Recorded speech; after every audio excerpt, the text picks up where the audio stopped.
Hello everyone, I'm the Creeps Cabin. I know you use these videos to fall asleep. So before that, like the video and subscribe to the channel. Also, where are you from and what time are you watching?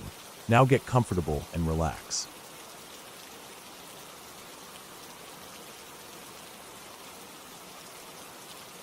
I was about 11 years old when this happened. My sister was 13. That summer, we spent a couple of weeks at this small caravan near Stranraer. The caravan itself was old, with the kind of thin metal walls that would vibrate when the wind blew strong off the coast. It had two main sleeping areas.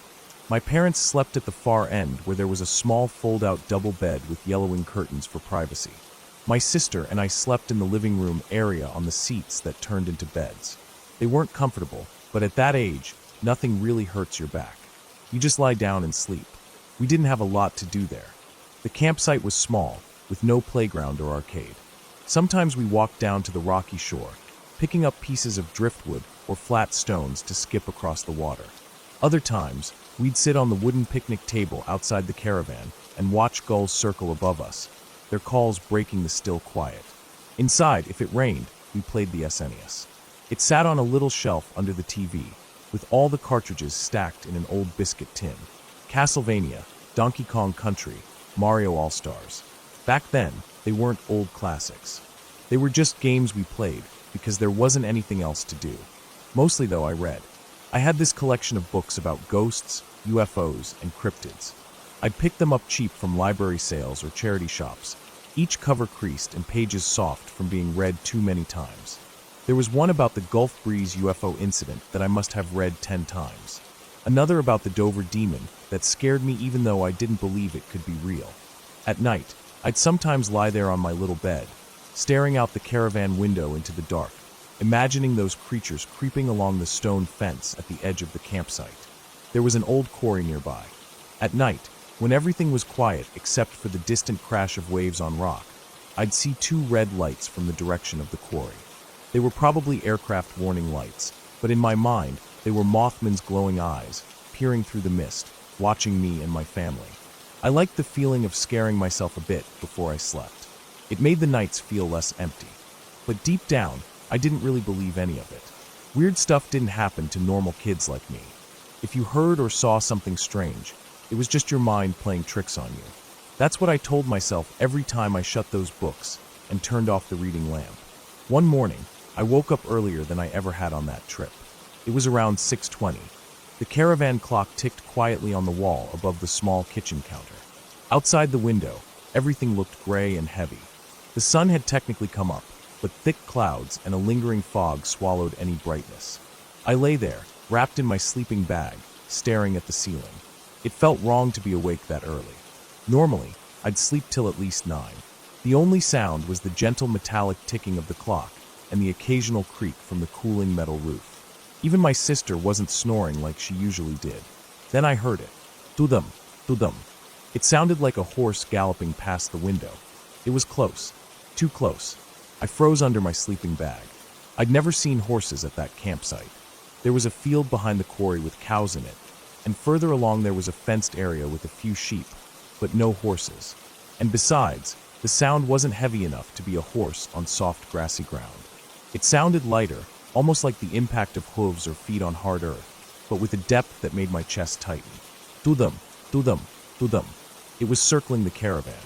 I could hear it fading slightly as it moved around towards the end where my parents slept. Then it came back towards us, louder again. The noise had that irregular skipping rhythm you hear when a horse gallops unevenly, but I couldn't hear 4 hooves. Just 2 impacts each time. It was like someone skipping extremely quickly, but no person could make a noise that deep and echoing. Not on wet grass and dirt. It didn't make sense. Tudum, tudum, tudum. The sound circled twice more before fading away. It felt like the longest minute of my life. I stayed completely still, staring at the beige ceiling lined with cracks and stains from past leaks. My sister didn't move either. I could tell she was awake. I thought maybe I was dreaming with my eyes open. My heart was beating so hard it made my throat hurt. I waited there for what felt like 10 minutes. My chest felt tight, like I'd been holding my breath too long. Then, just when I thought it was over, I heard it again. Tudum, tudum, tudum, tudum, thudum. It was coming back. This time it was faster, louder. The vibrations rattled the thin metal frame of the caravan window. I felt the cold through the glass, even though the windows were shut tight. I tried to tell myself it was the wind or an animal, but nothing sounded like that. I squeezed my eyes shut and stayed under my sleeping bag, curled in a ball, feeling the nylon fabric stick to my skin with sweat. The sound circled the caravan 3 or 4 more times. Each pass felt like it was coming closer to my head. Then there was a thump from the other end, near my parents' room. Not a crash, just a dull thump, like something had bumped the wall lightly. Then it faded again, into the distance. I lay there, wide awake, listening to my sister breathing fast and shallow in her sleeping bag. I didn't want to move or even turn my head. The noise didn't come back. After what felt like hours, the caravan started to feel warm again as the sun rose higher behind the fog. At around 8, I heard my parents stirring. The kettle went on for tea, the gas burner clicked and hissed, and the smell of instant coffee mixed with the cold, damp air inside. We got up eventually. My sister's eyes were red from lack of sleep. She moved around the cramped living room kitchen area like a robot, quiet and staring at the floor. I felt exhausted, my head heavy and chest still tight. We both stepped outside into the cold morning air while Mum made toast. The grass was wet with dew, and the fog still clung low to the ground, making the stone fences and distant quarry look like faded outlines on white paper. I looked down near the caravan door. There was a single print in the soft mud where the grass had been worn away by people stepping in and out each day. It was a footprint, but not the shape of a shoe or a barefoot. It was rough and deep and ended in a rounded split at the front, like a hoof. It wasn't big enough to be a cow's hoof, which would have been wide and flat. It looked like a goat's hoof, only larger than any goat print I'd ever seen. The edges were sharp, and the middle split was pressed down hard into the mud. I crouched down and ran my finger along the edge of the print. The mud crumbled slightly, damp and soft. I stood up and stepped back. My sister looked at me and then at the print. Neither of us said anything. I could hear the gulls crying out over the fog and the faint hum of a tractor in a distant field. The world felt normal again. The air smelled of wet grass, sea salt, and burnt toast drifting from the caravan window. I wanted to call my parents over to look, but my throat felt tight. There was something about that print that made me feel like if I drew attention to it, I'd make it real. I didn't want it to be real. The day went on like any other. We ate breakfast, got dressed, and went down to the shore to look for crabs under rocks. We walked along the cracked gray sand and let the sea foam wash over our shoes. My sister didn't speak to me about it. I didn't bring it up. That night, I read my UFO book again, trying to bury the memory under stories of Gulf breeze lights and silver discs in New Mexico. Years later, I thought about what it could have been. Maybe a deer, though I never saw deer around there. Maybe a goat from a nearby farm, though how it made that noise, I don't know. Maybe it was just a dream mixed with waking reality, the kind of half-asleep confusion you get as a kid. But I still remember the feeling in my chest. The fear that made my mouth dry and my hands sweat in the cold dawn air. Even now, when I wake up in the middle of the night and everything feels wrong and the shadows look too long against the walls, I remember that morning. I remember lying there, listening to that skipping gallop circling the thin metal caravan, and feeling like something was outside looking for a way in. Something that didn't belong to any world I understood. I regret not looking outside. I regret not forcing myself to sit up and pull back the thin floral curtain to see what it was. Maybe if I had, it would have just been a goat or a big dog. Maybe I would have laughed at myself and gone back to sleep. But maybe it wasn't. And deep down, part of me knows I didn't look because I was afraid it wasn't anything normal. I was afraid that for once, all those books I read about strange creatures and unexplained sightings weren't just stories. After that summer, we didn't go back to that campsite. The caravan was sold, and we spent holidays elsewhere. Life moved on. My sister grew up, went to college, got a job. I did too. But every so often, when the early morning feels too quiet and the darkness outside the window feels too close, I think about that rough hoof print in the mud by the caravan door, and I wonder what might have been standing there before the sun came up and chased it away. I never told anyone else about it. It was just something that happened when I was a kid at a small foggy campsite near Stranraer, on a gray morning that still feels half dream and half memory. But I know it was real. The way the sound circled, the way the caravan seemed to shake with each impact, the way the air felt colder around me. It was real enough that I can still hear it if I think about it long enough. Dudum, dudum, dudum. And I still don't know what it was.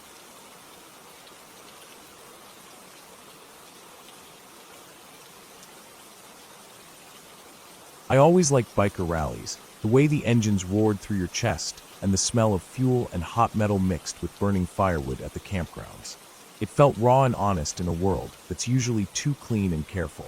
That weekend I'd driven out early Friday afternoon, the sun glaring off the hood of my car as I rolled along the back highways lined with pine trees and open stretches of pasture that flickered by like an old film reel. I'd packed my tent, some clothes, a box of cheap instant coffee packets, and 2 cases of beer in the trunk. I parked right along the grass by the gravel drive near the main campground.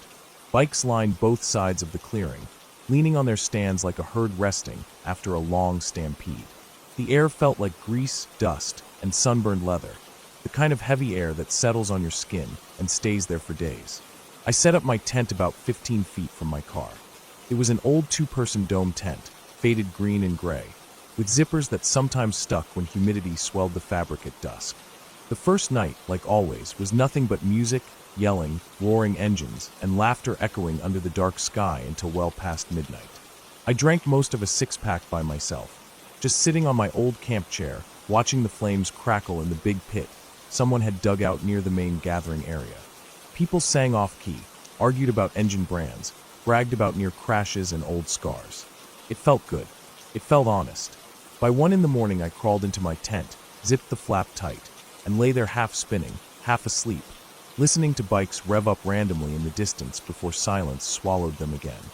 I drifted off thinking about nothing in particular, just feeling the cold settle into the ground beneath my sleeping bag and the ache of my shoulders from sitting hunched most of the evening. I don't know why I woke up around 2:30 a.m.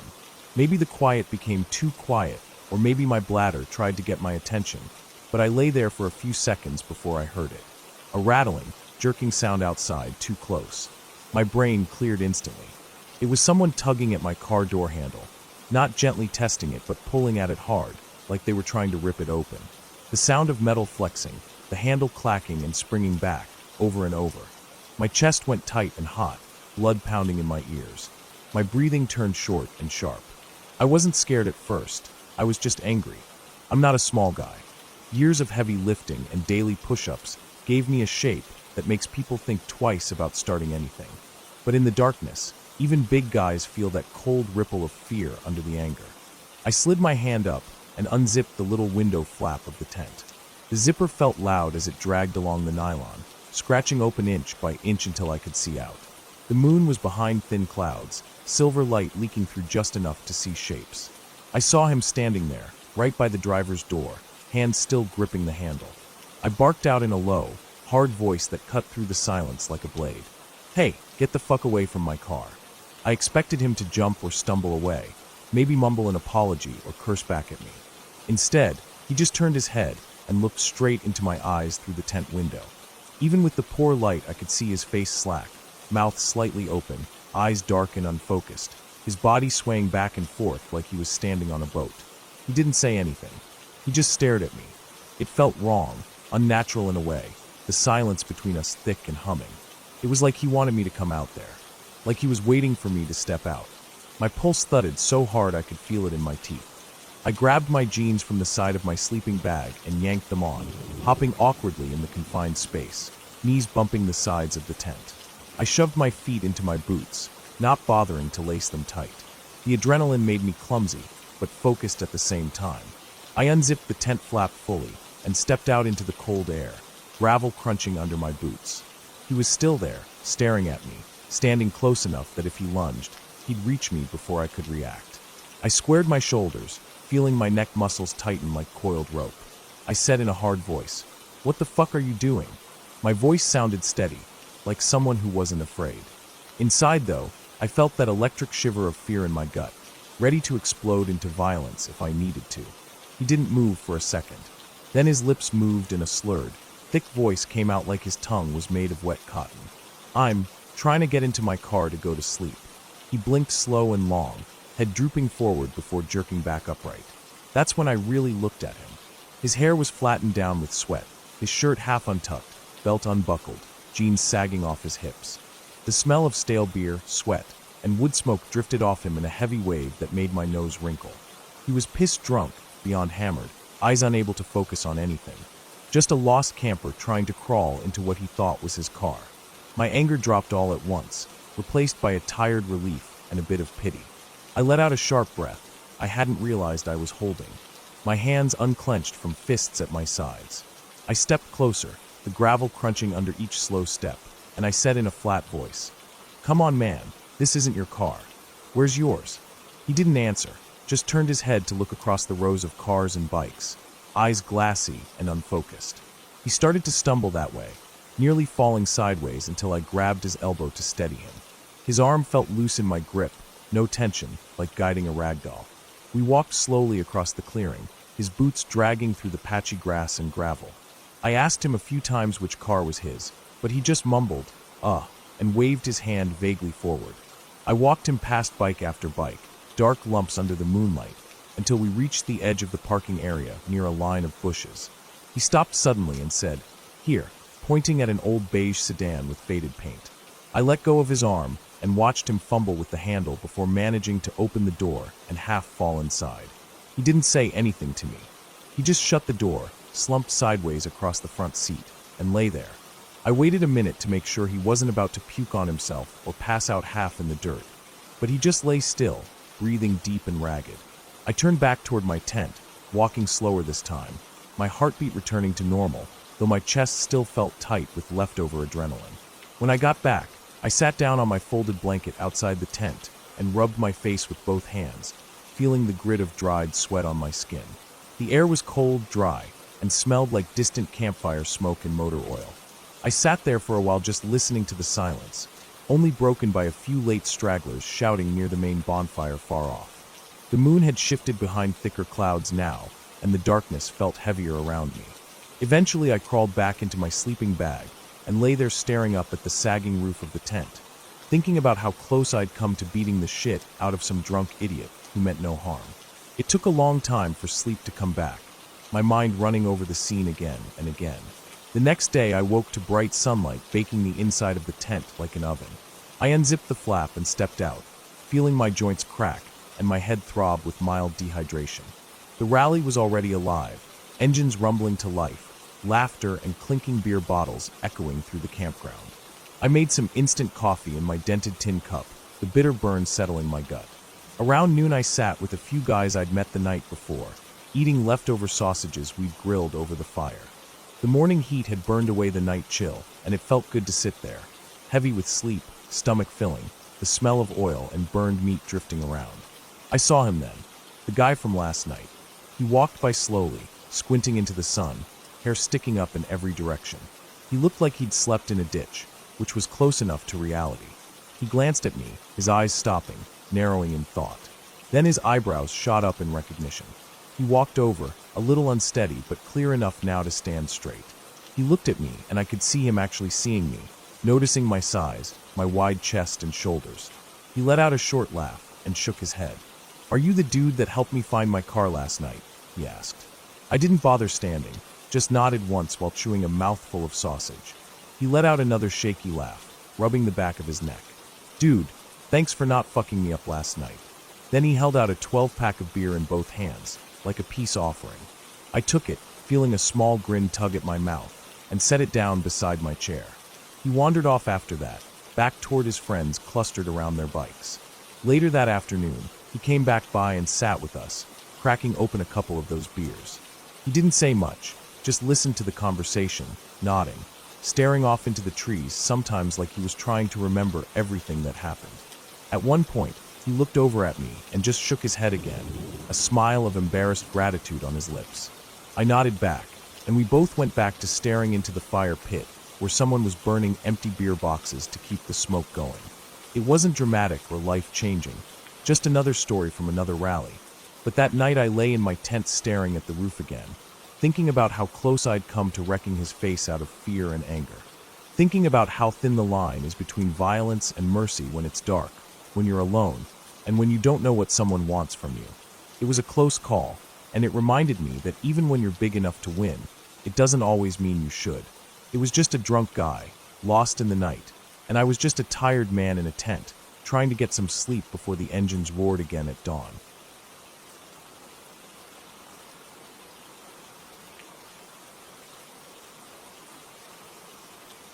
I remember that summer so clearly. It was 15 years ago, but it still feels like yesterday when I think about it at night. I was 24 back then, working as a counselor at a camp in North Georgia. We were based just outside Dahlonega, right where the Appalachian Trail begins. The camp ran for 9 weeks straight, back to back, with kids coming in from all over the Southeast.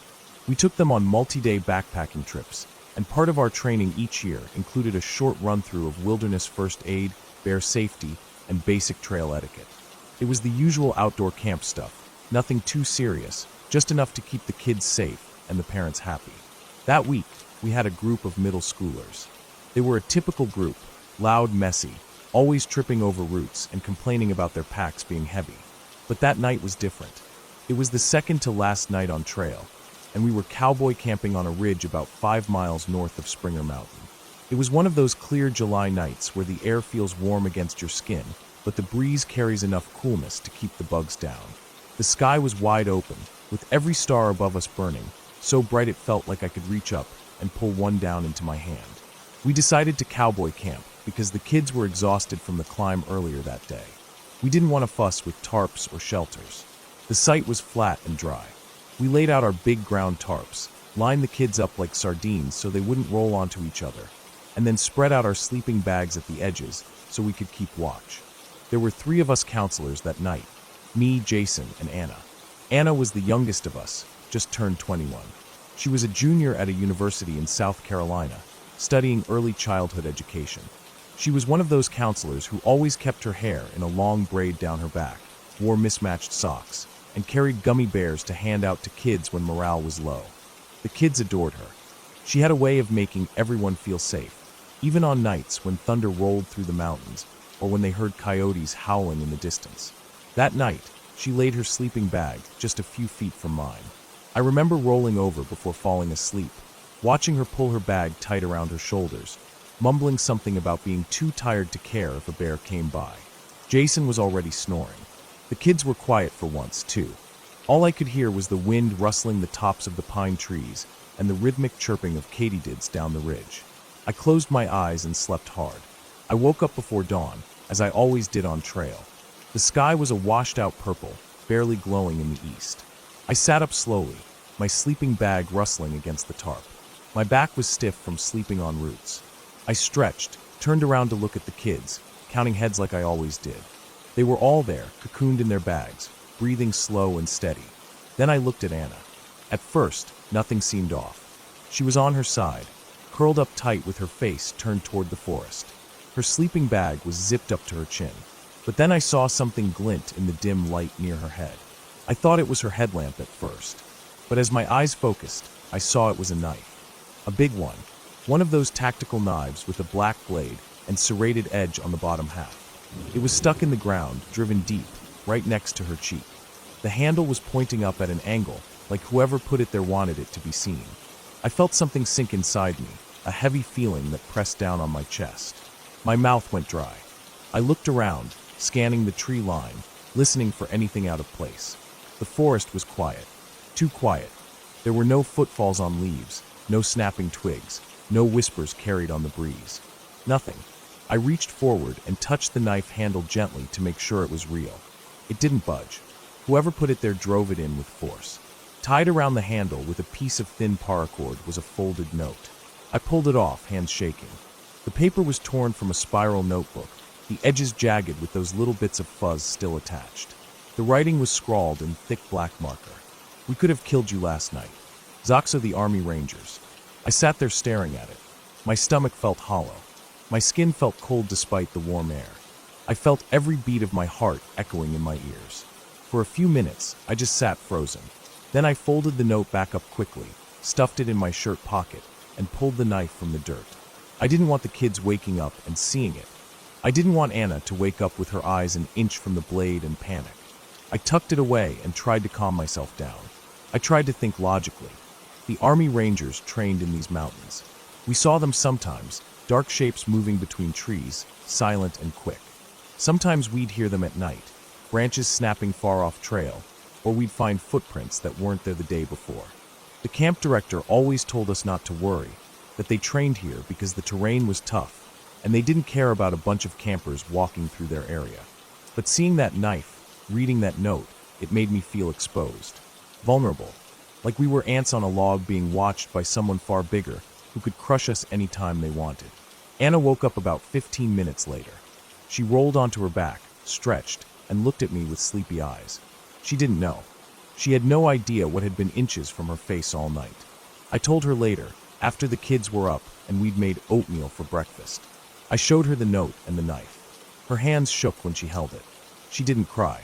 She just sat there staring at the writing, her lips pressed tight together. We didn't tell the kids. We told Jason, and the three of us agreed to keep it quiet.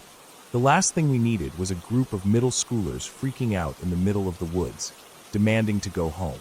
We packed up camp quickly that morning. Every few minutes, I caught myself glancing over my shoulder, scanning the woods for movement. My ears were tuned for any sound that didn't belong. Every snapped twig, every shifting branch in the breeze made my chest tighten. We hiked out fast that day, faster than normal. The kids struggled to keep up, complaining about blisters and tired legs, but we just kept encouraging them to push on. None of us counselors said much. We were too busy listening, thinking, trying to keep calm. When we got back to the van at the trailhead, I felt an overwhelming sense of relief. Seeing the big white van parked there, knowing we were leaving the forest, made me feel like I could finally breathe again. We loaded the kids in, packed the gear, and as I slammed the back doors shut, I caught myself looking into the tree line one last time. The shadows were deep under the pines. I felt eyes on me, though I couldn't see anyone. I told myself it was just my imagination, but I wasn't sure. Back at camp, we turned in the knife and note to the camp director. He was an older man, tough, with a big gray beard. He read the note without saying a word, then folded it up and slid it into his desk drawer.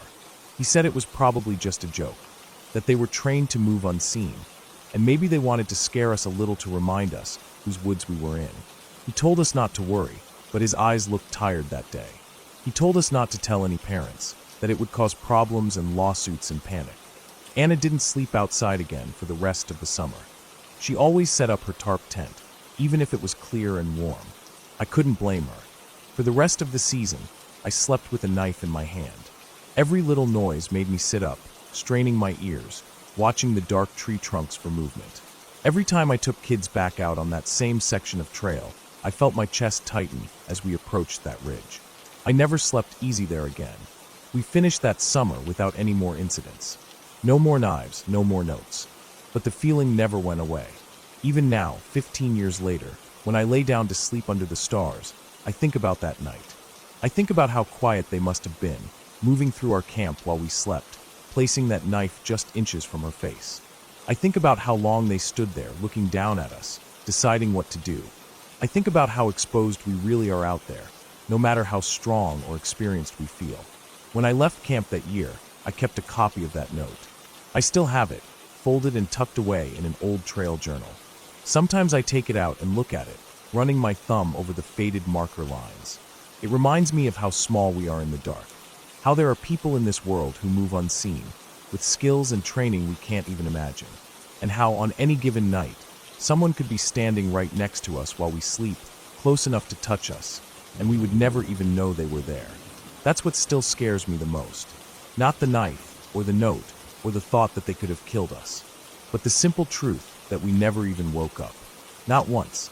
We were as vulnerable as anyone could be, sleeping under the stars, believing the world was peaceful and calm, while in reality, someone was standing there, watching, deciding. And in the end, all they left was a message to remind us who really owned those woods. We were nothing but shadows on their trail. And that's the last thing I think about every time I lay my head down under the open sky. The memory that someone was there, close enough to reach out and end everything, and I never even knew it until morning came.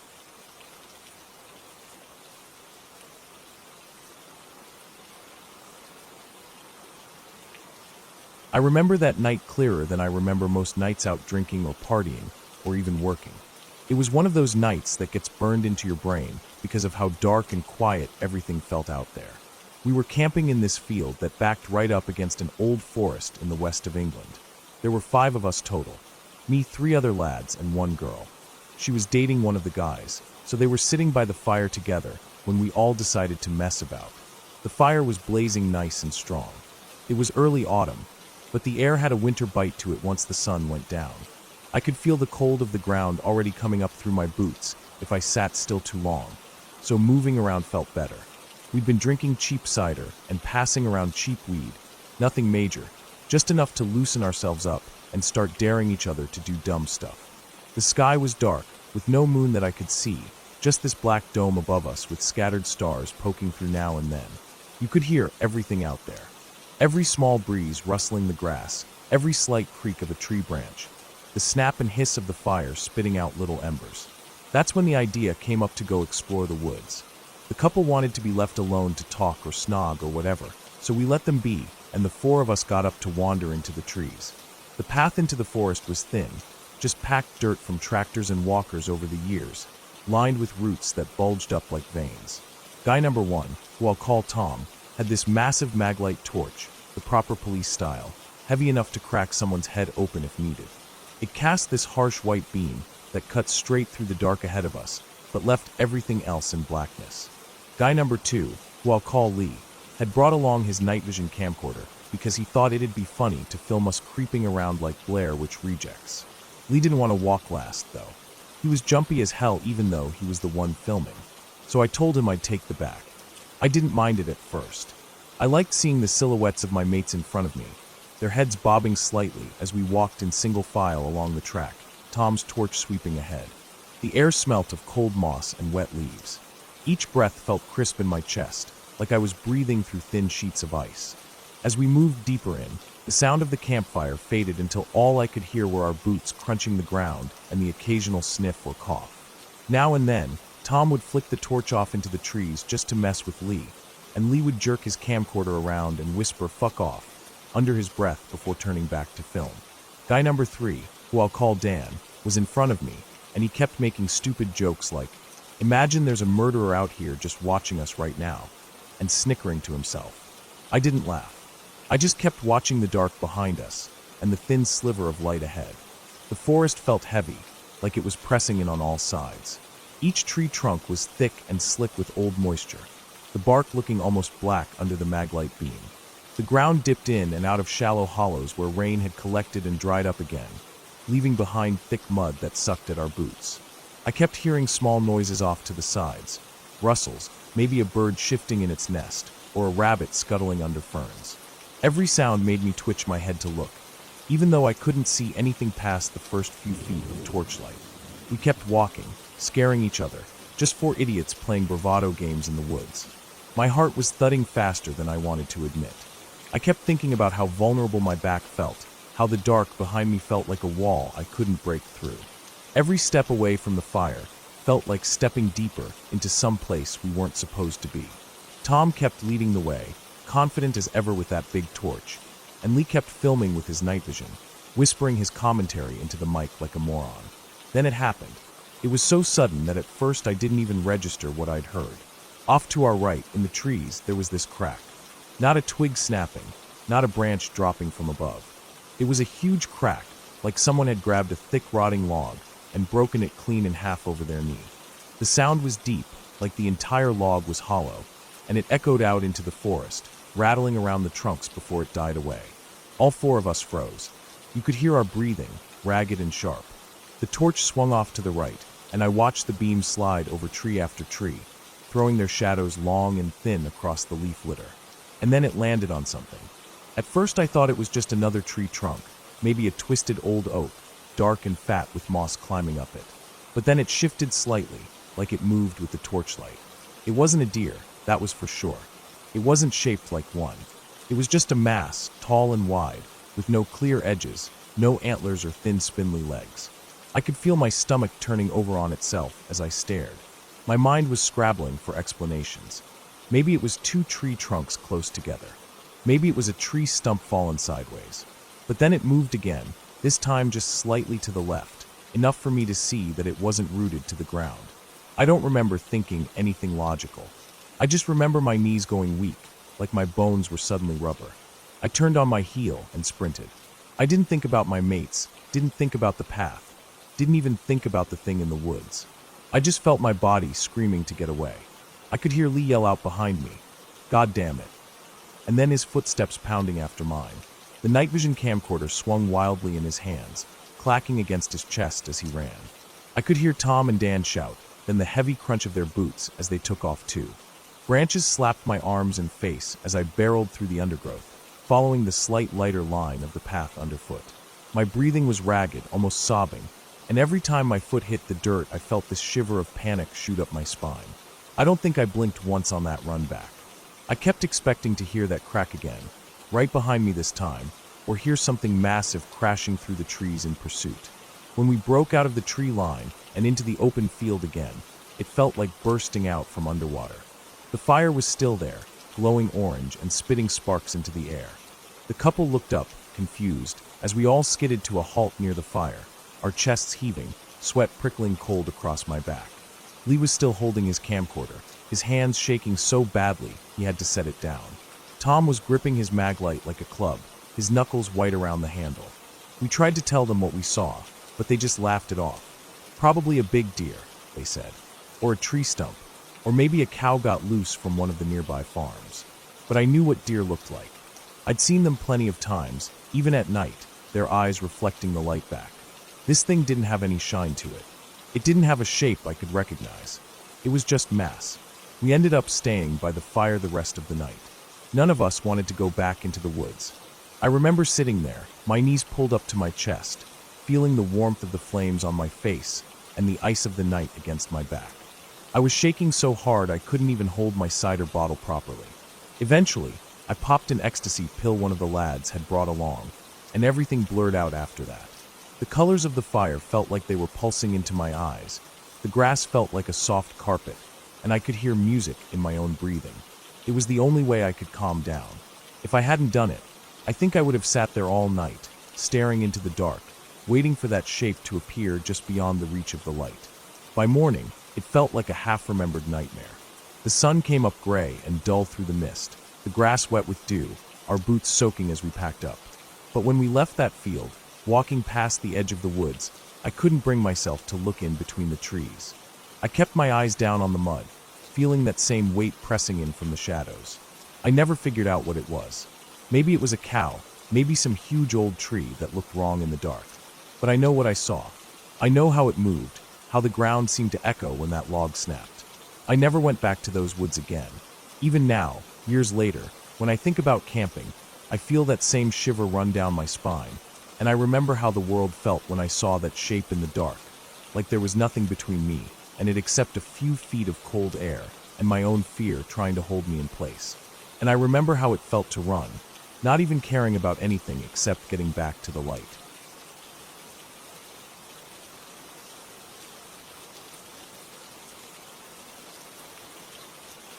I remember that trip so clearly even though it's been a few years now.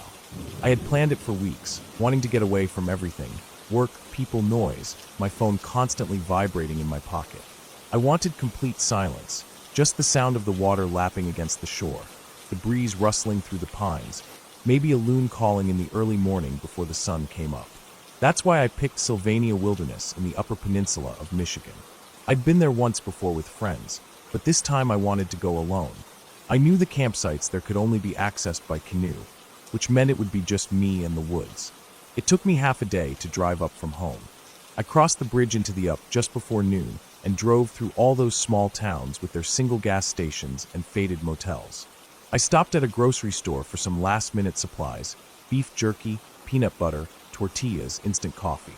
I didn't plan to eat fancy. I just wanted simple food that I could make fast, so I could spend the days hiking or fishing, or just sitting on a rock staring out over the lake. I got to the launch site around 2 in the afternoon. The parking area was almost empty. A couple trucks with trailers were there, and I saw one other group loading up their canoe to leave. Otherwise, it was silent. The sky was blue, a few scattered clouds, and the breeze off the lake smelled like pine needles and clean water.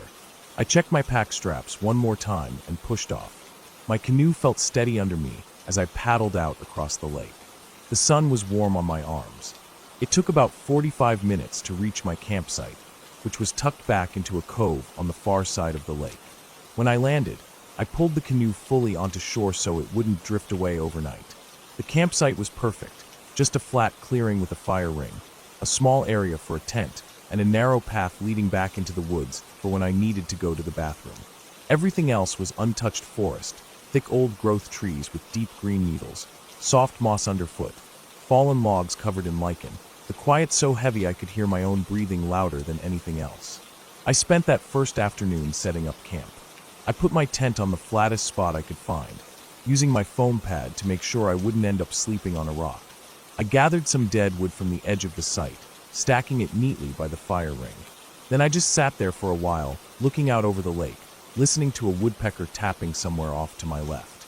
The sun was starting to dip lower, and the shadows of the trees grew longer and darker across the clearing. I could smell the coolness rising off the water as the day shifted into evening. When it got dark, I made a small fire and heated up a tortilla with peanut butter for dinner. I sat by the fire eating, feeling the warmth of the flames against my shins, looking out into the trees. It's funny how fast the woods change once the sun goes down. During the day, everything looks welcoming, open, calm.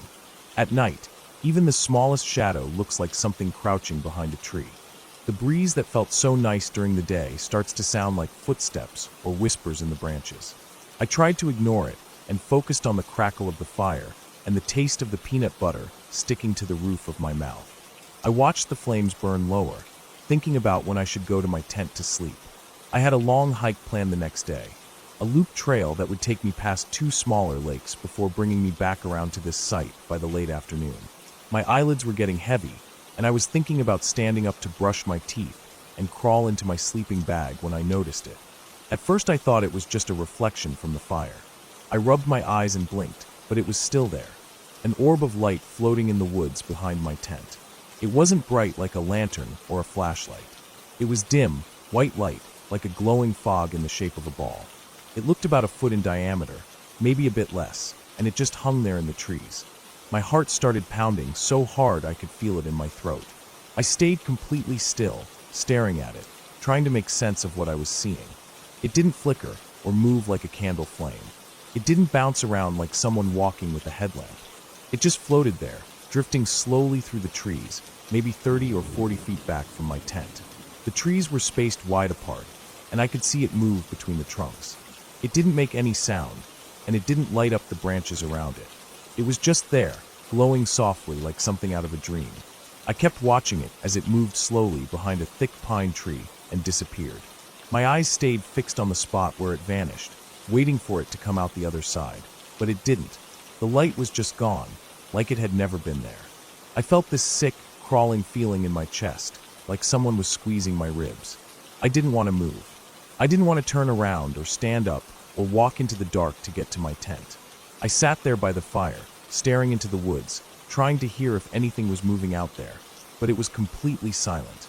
Not even the breeze rustled the needles. The fire crackled softly and popped now and then, and that was the only sound. I don't know how long I sat there. It felt like hours. My legs went numb from sitting cross-legged on the ground, but I didn't want to stretch them out because I felt so exposed sitting there in the open. Every time I closed my eyes, I saw that orb of light floating through the trees. I thought about all those old stories, will-o'-the-wisps, swamp gas, glowing spirits in the forest leading travelers to their deaths. I kept telling myself that was just superstition, just legends from people who didn't understand the world. But the longer I sat there, the harder it was to believe my own thoughts. Eventually the fire burned down to coals, and the chill of the night air started to sink into my bones.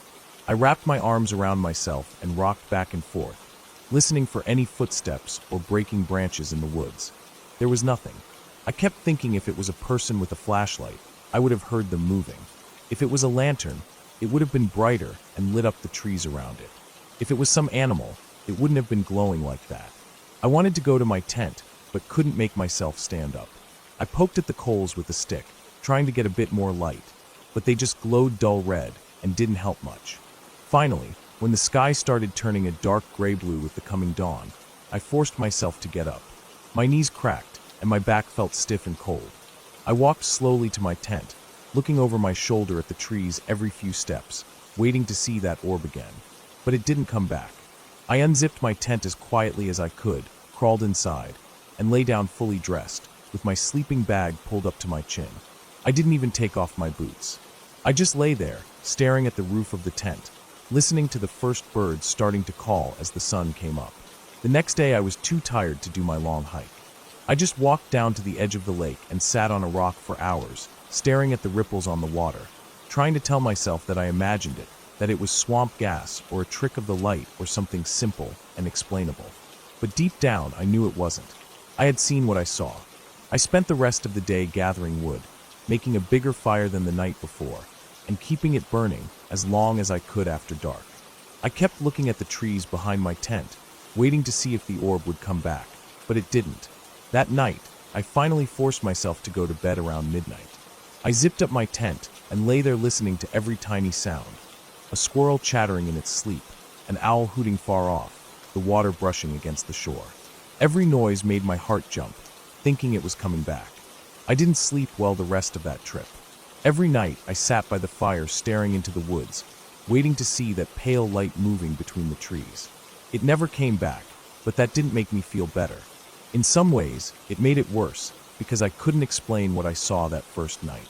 On the last morning, I packed up my tent and loaded my canoe as the sun rose. The lake was flat and smooth, the color of steel, and mist curled up off the surface. I paddled back to the launch site without looking over my shoulder. I didn't want to see anything else. When I got back to my car, I sat behind the wheel for a long time before I started the engine. I looked at my reflection in the rearview mirror, my face pale and tired, eyes red from lack of sleep. I thought about what I'd tell people when they asked how my trip went. I didn't know what to say. I still don't. I never saw that light again, but I think about it every time I go camping.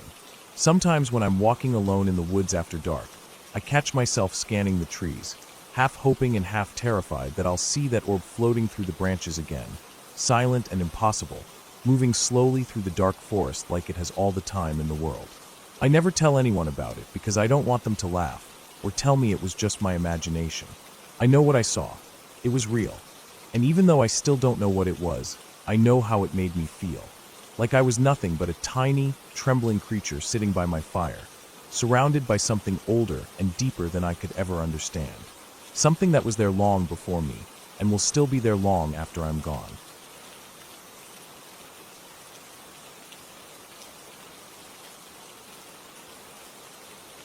I woke up before sunrise that morning. The air felt cold in my room, even though it was the middle of summer. I didn't sleep well the night before. My back hurt from the cheap mattress on the old metal bed frame, and my mind wouldn't settle down. I lived alone in a small rented room at the edge of town. It was built above an old auto shop that shut down years ago. The rent was cheap, but everything smelled like oil and rust. I didn't have a lot of options back then. I worked part-time at the storage facility across the highway, mostly evening shifts, sometimes nights, checking cameras and walking the fences to make sure no one was trying to break into the units. It wasn't a hard job, but it was boring and the pay barely covered food and rent. I usually woke up late in the day, but that morning my body forced me up early. I had this uneasy feeling sitting deep in my chest, like something was wrong, but I couldn't name what. I sat up on the bed and looked around my room. The dim light coming through the single small window made everything look gray.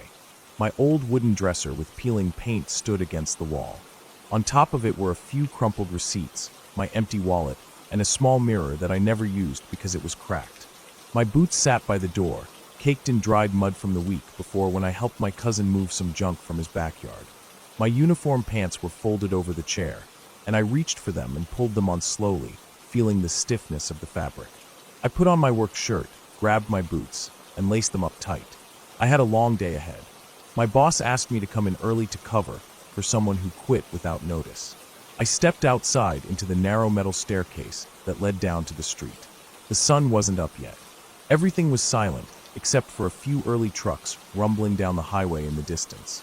The breeze felt cold against my face, and the smell of old oil from the shop below made my stomach turn a little. I walked down the steps and headed across the cracked pavement towards the gas station nearby to buy a bottle of water and a cheap sandwich for breakfast. After eating, I crossed the highway and walked down the dirt path that led to the storage facility. It wasn't far, about 15 minutes on foot. There were weeds growing along the fence line, and empty beer cans scattered under the bushes. The facility was just a long row of metal units with corrugated doors, painted dull blue and covered in dust. At the end was the small office where I spent most of my time, sitting behind a scratched counter with old cameras flickering on the monitor in front of me. When I got there, my coworker was already waiting. He looked half asleep. His eyes were red, and he just handed me the keys and left without a word. I sat down in the cracked leather chair behind the counter and leaned back, closing my eyes for a moment, trying to calm down the weird feeling that kept gnawing at me since I woke up. Around noon, the sun came out strong and bright. The metal doors of the units shone in the heat, and the air started to smell like burning dust. A few customers came by to drop off boxes or pick up old furniture. Most of them didn't say much to me, just nodded and went about their business. The day passed slowly. By evening, the shadows grew long across the dirt lot, and the cicadas started their loud rattling in the bushes. That's when I got a call from my boss. He asked me to check the far end of the property, near the old units that no one used anymore. They were rusted shut, and the company never bothered to fix them because there wasn't enough demand. Someone called in, saying they saw a truck parked behind there last night, and my boss wanted to make sure no one was trying to sleep back there or dump trash. I grabbed my flashlight and the set of old keys and headed down the dirt lane between the rows of units. The sun was almost gone now, leaving a purple glow along the horizon. The air smelled like hot dirt cooling down for the night. As I walked, I felt that uneasy feeling in my chest grow stronger. I tried to ignore it, telling myself I was just tired from the long shift. The dirt under my boots felt loose and dry, and every step kicked up a small cloud of dust. When I reached the old units, everything was silent except for the buzzing of insects. I shined my flashlight around, checking for any sign of a truck or fresh tire tracks, but the dirt was undisturbed. I walked to the back, behind the last unit. The area there was overgrown with tall, dry weeds, and an old chain-link fence separated the property from the empty field beyond.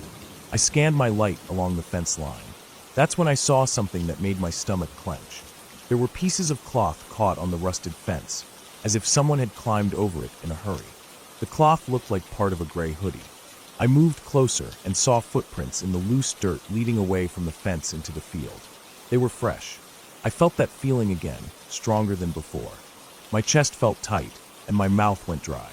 I knew I should go back and call the sheriff's office to report trespassing, but something in me pushed me to keep looking. I stepped over the fallen fence post and into the field. The weeds were tall, scratching against my legs as I walked.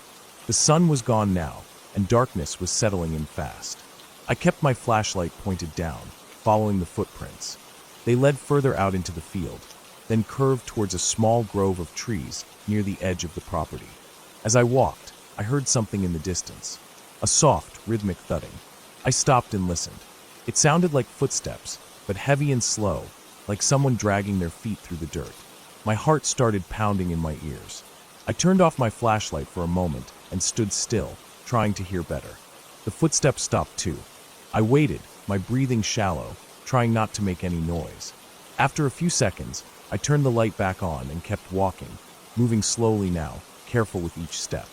When I reached the grove of trees, the footprints disappeared into the hard-packed dirt under the trees. I swept my light around, scanning the branches and the ground. Everything was still. The trees were thin and dry, their leaves barely rustling in the light breeze. The smell of dust and old leaves filled my nose. I stood there listening. I didn't hear anything else, so I turned to go back. That's when I heard it again behind me. Heavy footsteps coming closer.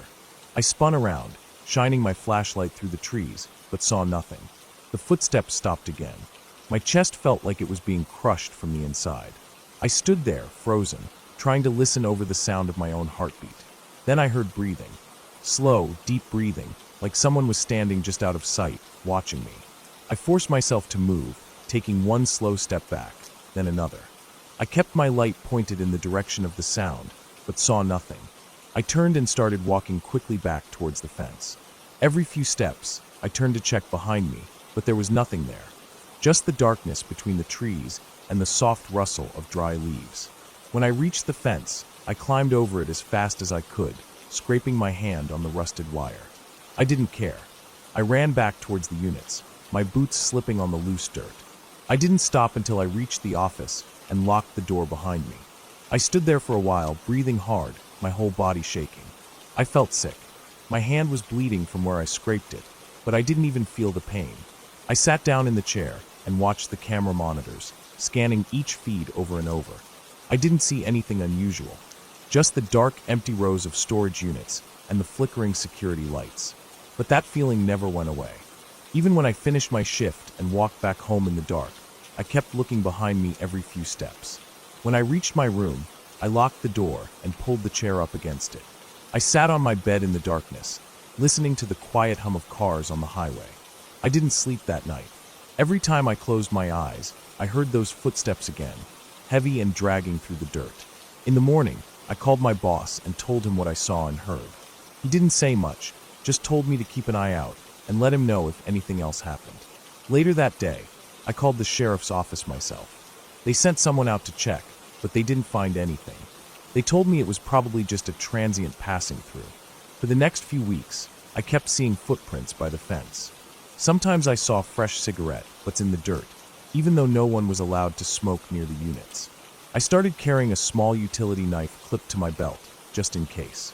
I never saw the person who left those footprints, but the feeling never went away. Every time I walked down that dirt lane to check the old units, I felt them watching me from the trees, just out of sight. The footsteps and the breathing haunted me for months. Eventually, I quit that job and moved to a different town. I found work at a grocery warehouse unloading trucks.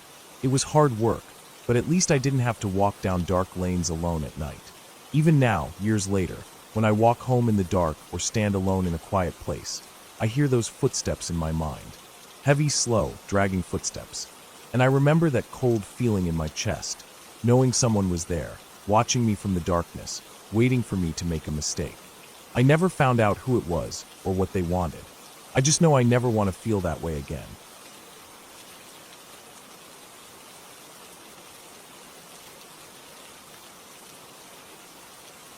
I woke up before dawn, the alarm on my phone buzzing against the cheap plastic table next to my bed. I didn't want to get up. My body felt heavy and my eyes burned. But I'd promised my cousin I'd help him clear out the old trailer on his property before he left town again.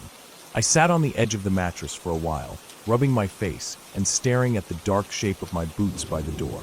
The air was cool. My window was cracked open, and I could hear crickets outside. It was too early for birds. I pulled on my jeans and flannel shirt, laced up my boots, and grabbed my thermos of coffee. The trailer was about an hour's drive away, on a long stretch of highway that cut through mostly empty farmland. I liked driving that road early in the morning when the sky turned from black to dark blue to that pale washed-out color just before sunrise. There was no traffic, just the rumble of the tires on old asphalt and the smell of coffee drifting from the thermos lid. By the time I got to his property, the sun was up but still low in the sky. The light was orange and soft, stretching shadows across the dry grass. His house was small, a single story with peeling white paint and a metal roof that pinged as it warmed up. Behind it, about 50 yards away, sat the old trailer. It was a faded green and cream color, probably from the late 70s, with grime on the windows and weeds growing up around the tires. I parked by the house and walked down the slope toward the trailer. There was no one else around. My cousin had left the day before for work in the city, so he'd asked me to clear out anything salvageable before the junk company came to haul it away. I pulled open the rusty door and stepped inside. The smell hit me first. It was a mix of mouse droppings, old wood, and that stale chemical smell trailers get when they've been shut for years. I stood in the doorway for a second, letting my eyes adjust. The living area was small, with a narrow bench seat along one wall and a tiny table bolted to the floor. A stained mattress lay against the far wall. Cabinets with peeling fake wood veneer lined the ceiling. Dust floated through the slanted beams of light coming in through the blinds. I took a breath through my mouth and stepped further in.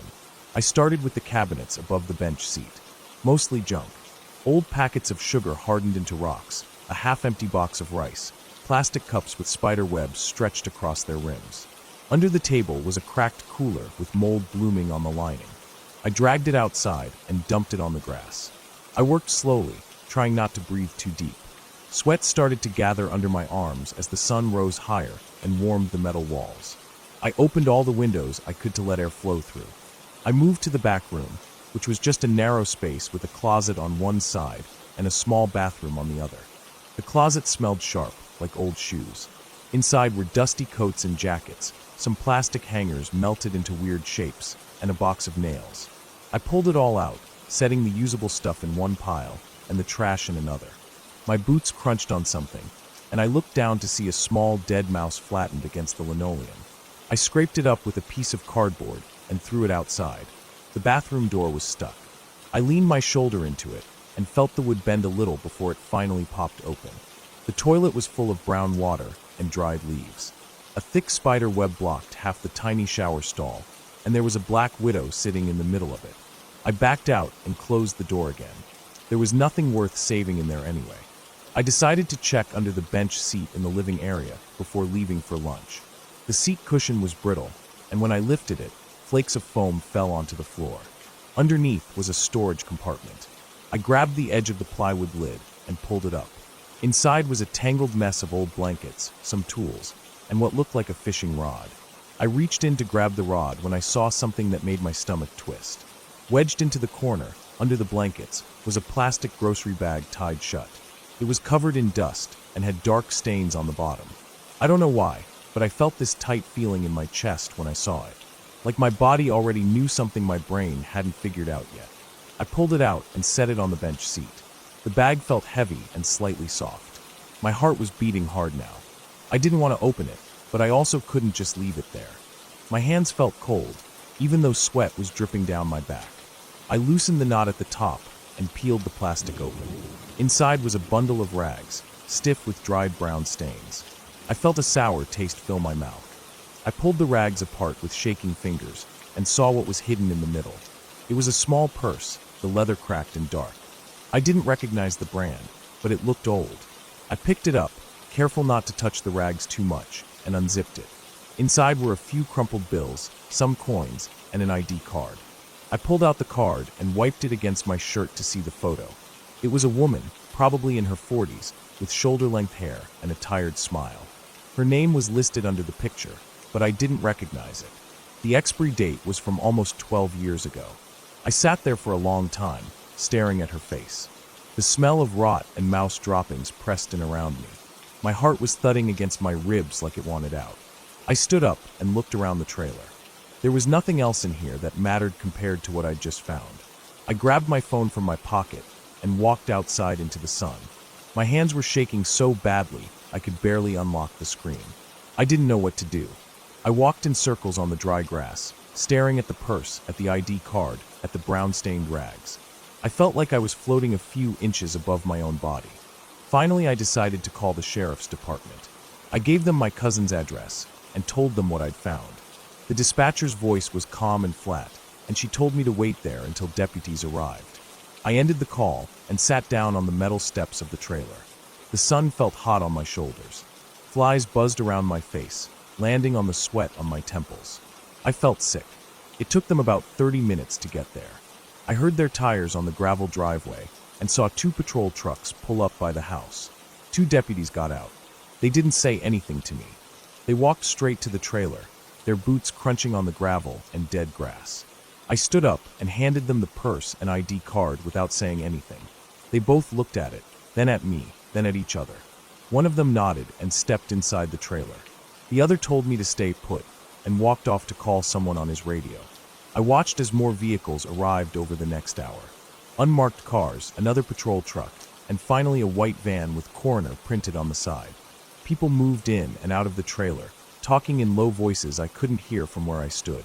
Someone taped off the area with yellow tape that flapped in the hot breeze. I could hear metal clinking as they moved things around inside.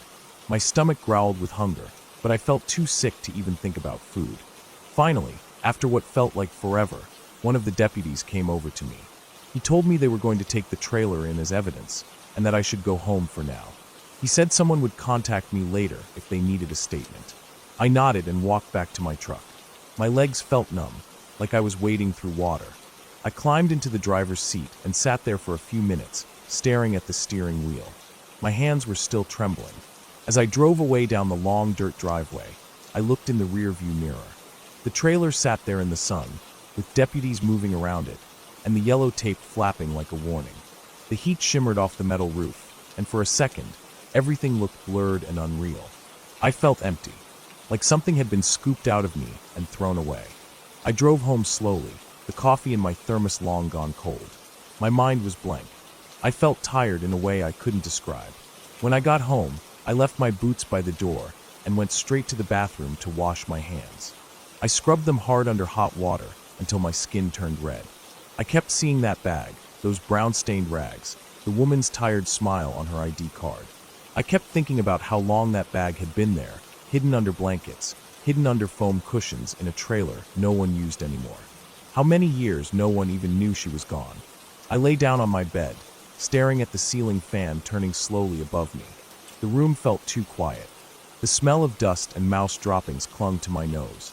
My stomach twisted when I thought about what else might have been hidden in that trailer, or what had happened there before it was abandoned. That evening, as the sun set and the sky turned purple, I sat on the steps outside my door. The air felt cooler now.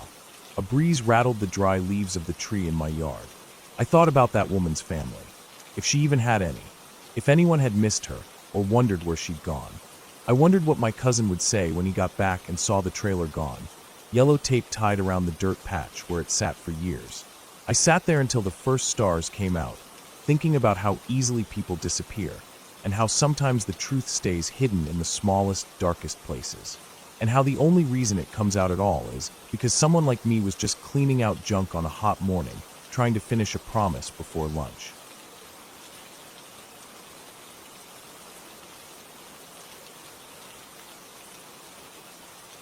I woke up early that morning before the sun came up. My alarm wasn't even set, but I guess my body knew it was time to get up. I felt tired. My bones felt heavy. I didn't sleep well the night before. I kept rolling around, thinking about my plan for the day. I wanted to do something different, something that made me feel alive again. Life was feeling too slow, too normal, too safe. I needed to push myself out of this quiet, boring feeling. I got up and made some coffee. It was still dark outside. My kitchen window faced the empty road, and the streetlights were still on. I watched a single car pass by. Its headlights lit up my front yard for a moment, and then it was gone. I drank my coffee slowly. The bitter taste helped me wake up. I stared at the counter, thinking about how my life used to be more exciting. In college, I went on so many hikes, alone or with friends, sometimes even in places I wasn't supposed to go. But for the last few years, I just went to work, came home, ate dinner, scrolled my phone, and fell asleep. I didn't want to waste another day off just sitting at home again. I finished my coffee and decided I was going to the old service road near the hills outside of town. There was a dirt road that led to an abandoned quarry and a small patch of woods around it. People used to go there for parties back in the day, but now no one really cared about it. I heard it was blocked off, but I knew I could park on the side and walk in. I grabbed my backpack, filled it with 2 bottles of water, some trail mix, my flashlight, my hunting knife, and an old army jacket. I wore my boots instead of sneakers. The sun was still not up when I left, but the sky was starting to turn that light gray color. The drive was about 30 minutes. I kept the windows rolled down even though it was cold. I liked feeling the wind on my face. It woke me up. There were no other cars on the road. When I reached the place, I saw the rusted metal gate blocking the dirt road. Weeds were growing around it. Someone had spray painted a bunch of curse words on it. I parked my car on the shoulder and turned it off. For a second, I sat there listening. There was no sound except a few early birds and the ticking of my engine as it cooled down. I grabbed my backpack and locked the car. I climbed over the gate easily. The metal was cold under my hands. I started walking down the dirt road. It was cracked and full of potholes. Weeds grew in the middle of it. The trees on either side were dry and thin, more like tall bushes than real trees. The sun was starting to rise behind me.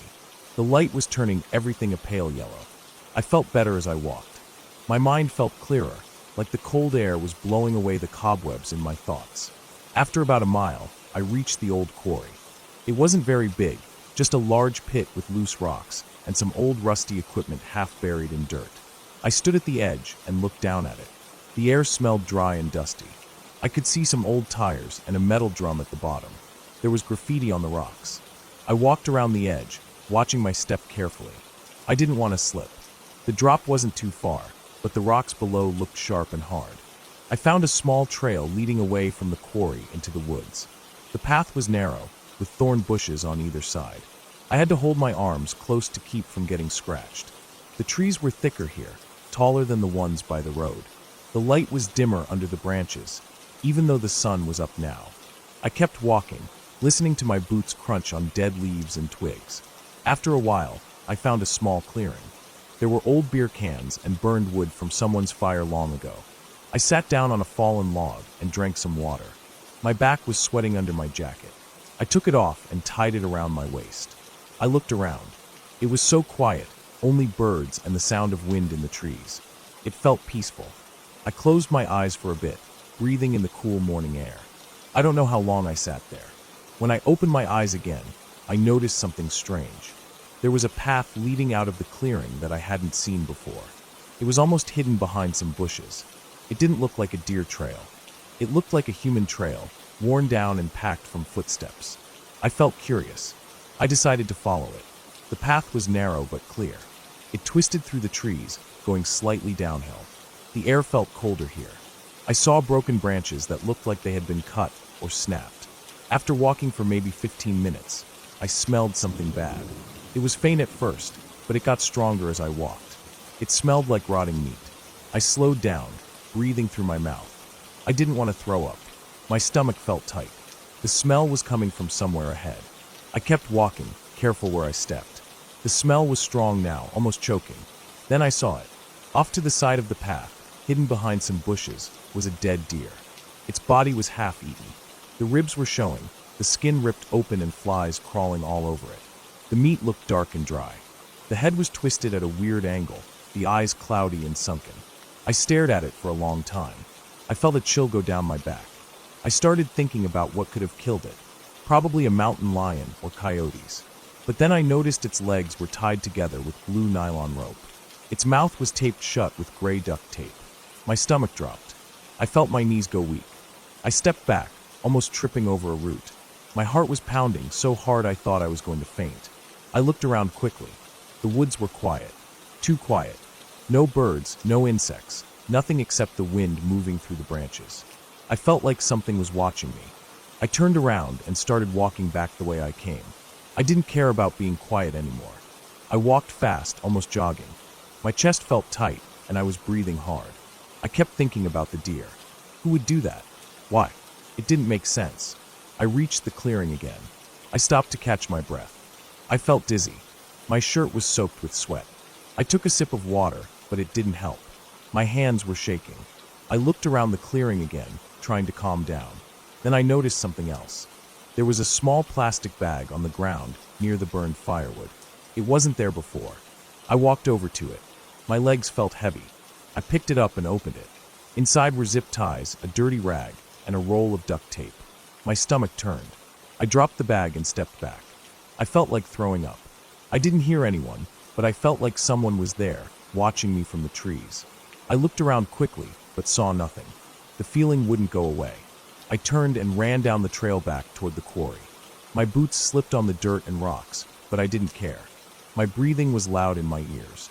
I kept running until I reached the edge of the quarry. I stopped and bent over, trying to catch my breath. My chest hurt. I wiped sweat off my face with my sleeve. My hands were shaking badly now. I stood there for a moment, looking around, listening. I didn't hear anything except the wind and the sound of my own heartbeat. I started walking back down the dirt road toward the gate. I walked fast, looking back over my shoulder every few steps. My mind kept imagining someone walking behind me, just out of sight. I couldn't stop thinking about the deer, the rope, the duct tape, the bag. I felt sick. After what felt like forever, I saw the gate ahead. My car was still there. I climbed over the gate quickly, scraping my knee on the metal. I didn't care. I unlocked my car with shaking hands and got in. I locked the doors immediately. I sat there for a moment, trying to breathe, staring out at the empty road. My knee was bleeding, but I didn't feel it. My hands were still shaking. I started the car and drove away as fast as I could without crashing. My eyes kept checking the rear view mirror, half expecting to see someone standing in the road behind me. When I got home, I locked the door and closed all the curtains. I went into the bathroom and sat on the floor. My hands were still shaking.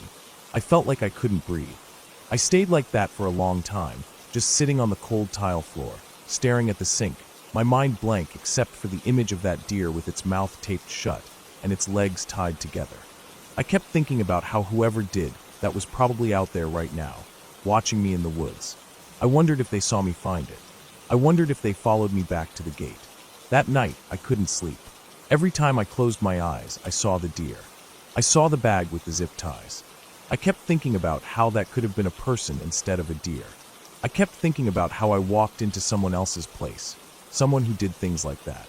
The worst part was thinking about how they probably knew I was there. They probably watched me find it. They probably watched me run away. And they let me go. The next morning, I called the sheriff's office and told them what I found. They sent someone out to look. Later they called me back and told me they found the deer and that the bag was gone. They said they'd keep an eye on the area, but there wasn't much else they could do. That made me feel worse. I realized whoever was out there came back for the bag after I left. Maybe they watched me leave, then went to clean it up. Maybe they were just cleaning up their mess so no one would know what they did. Or maybe they were getting ready to do it again somewhere else. After that day, I never went back to that place. I stopped hiking alone. Every time I think about going into the woods again, my chest gets tight and I feel sick. I keep thinking about how the world feels normal and safe until you walk into the wrong place at the wrong time, and you find out that someone else is out there, someone who doesn't think like you, someone who doesn't care about life the way you do. And if you're lucky, they just watch you leave. If you're unlucky, you never leave at all.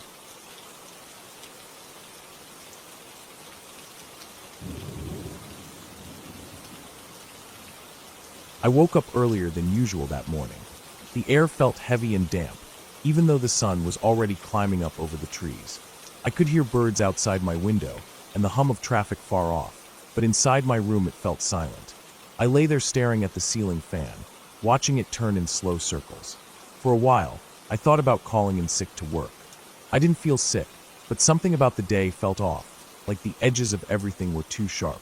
Eventually, I got up and walked to the kitchen. I made some coffee and stood by the counter while the machine sputtered and steamed. I watched the dark liquid fill the pot, breathing in the smell.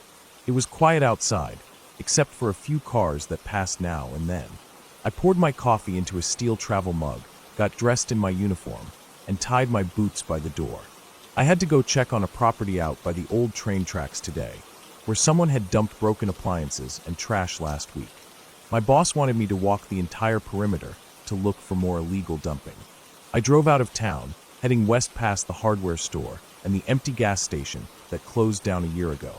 The roads were dry, but the air felt sticky. I passed a few small houses set back off the road, some with rusted cars on cinder blocks in the yard. Then I turned down a dirt road that led to the tracks. I parked under some cottonwood trees near a metal gate. The tracks weren't used anymore. They were old and twisted, overgrown with weeds and wildflowers. I grabbed my clipboard and walked down the dirt path beside the tracks. It was quiet except for cicadas buzzing and the crunch of gravel under my boots. The sun felt hotter now. I could smell creosote from the railroad ties and the faint smell of rotting wood. I checked the first dumping spot. Someone had left a broken washing machine and some ripped-up carpet. The metal was already rusting. Flies buzzed around it. I wrote it down on my form and kept walking. After a while, the path narrowed and the weeds grew taller, brushing against my jeans. I stepped over old ties and bits of wire. There was an old concrete bridge ahead that went over a dry wash. I hadn't been this far down before. As I got closer, I saw graffiti on the concrete pillars, names, dates, and a faded drawing of a skull with crossed wrenches. Under the bridge, it was cooler. The concrete smelled like damp earth and dust. I could hear water dripping somewhere deep inside one of the drainage pipes. I walked around checking for trash. There were old beer cans and cigarette butts, some plastic bags stuck in the weeds. I wrote it all down. I was about to turn back when I noticed something further down the wash. It looked like a tarp, half buried in the sand. I walked down the slope to check. The sand was soft, and I could feel it filling my boots as I stepped. When I got close, I saw it wasn't a tarp. It was a blue sleeping bag, dirty and faded from the sun. It was zipped shut, and the middle looked sunken in, like something was inside, but not big enough to fill it completely. I stood there for a moment, just staring. The air felt hotter suddenly. or maybe my chest just felt tight. I crouched down and poked it with my pen. It felt soft and heavy at the same time. I felt my stomach twist. I knew I had to open it. I unzipped it slowly. The zipper was clogged with dirt, and I had to tug at it. When I finally got it open, I smelled something sour and rotten. Inside, there was a pile of clothes, food wrappers, and what looked like rotting meat. At first, I thought it was just animal parts someone dumped, but then I saw a human hand, grayish and bloated, with dirt under the fingernails. I felt like I couldn't breathe. My ears were ringing, and I could hear my own heart beating in my neck. I closed the bag again quickly and stood up. I stumbled back up the slope to the bridge and sat down on a flat rock. I felt dizzy, like I was going to faint or throw up. I sat there for a long time, just staring at the weeds shaking in the hot breeze. I could hear flies buzzing louder down in the wash.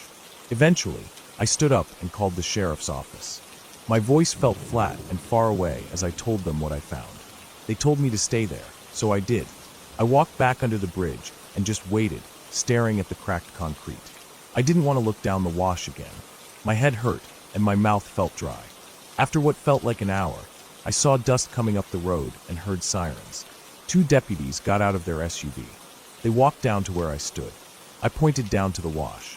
One of them put gloves on and climbed down to check. The other one stayed with me, asking my name and phone number. I told him everything I saw. He just nodded and wrote it down on his notepad. I could hear the other deputy calling something in on his radio. He climbed back up and said it was definitely a body. They taped off the area with yellow tape and told me I could leave after giving my statement. I walked back to my truck, feeling like my legs didn't work right. My knees felt weak and my boots felt too heavy. I sat in the truck for a long time before starting it. My hands were shaking when I put the key in. I drove back down the dirt road slowly, watching the trees and weeds pass by my window. The sun was higher now, glaring down on the fields. I passed a dead rabbit on the road, its body flattened and covered in dust. When I got back to the office, I sat at my desk and tried to write up my report, but I couldn't focus. Every time I closed my eyes, I saw that bloated gray hand and the dirt under its fingernails. I thought about what it felt like to poke the bag with my pen, how it sank in like rotten fruit. My stomach twisted again, and I had to run to the bathroom and throw up. That night, I lay in bed staring at the ceiling fan again. It turned in slow circles, wobbling on its mount. I couldn't sleep. I kept thinking about how long that body had been there. No one knew it was there until I found it. I wondered who they were, what their name was, and if anyone missed them. I thought about the trash dumped all along the tracks. How many times had I walked past sleeping bags or tarps or piles of old clothes without thinking twice? The next day, the sheriff's office called me again to ask more questions. They didn't know who the person was yet. They said they would let me know if they needed anything else. After I hung up, I sat there holding my phone in my hand. I could hear people outside mowing their lawns and kids riding bikes down the street, their laughter echoing in the hot morning air. I went back out to the tracks a week later with another coworker to finish checking the dumping sites. They had cleared the area by the bridge. The sleeping bag was gone. There was just bare sand with tire tracks and footprints all around it. My coworker talked about what he wanted for lunch. I just nodded and kept walking, scanning the weeds and the gravel, looking for trash. Every time I walked under that bridge after that, I felt the same heaviness in my chest, the same tightness in my throat. The smell of rotting wood and old concrete felt stronger. I could still hear flies buzzing down in the wash, even though it was empty now.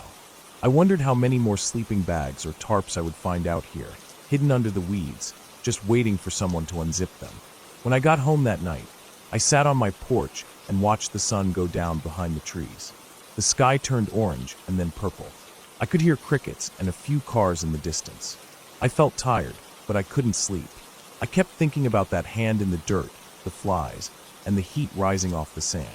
I thought about how small we are when we're dead, how quiet. I knew I would keep finding things like that.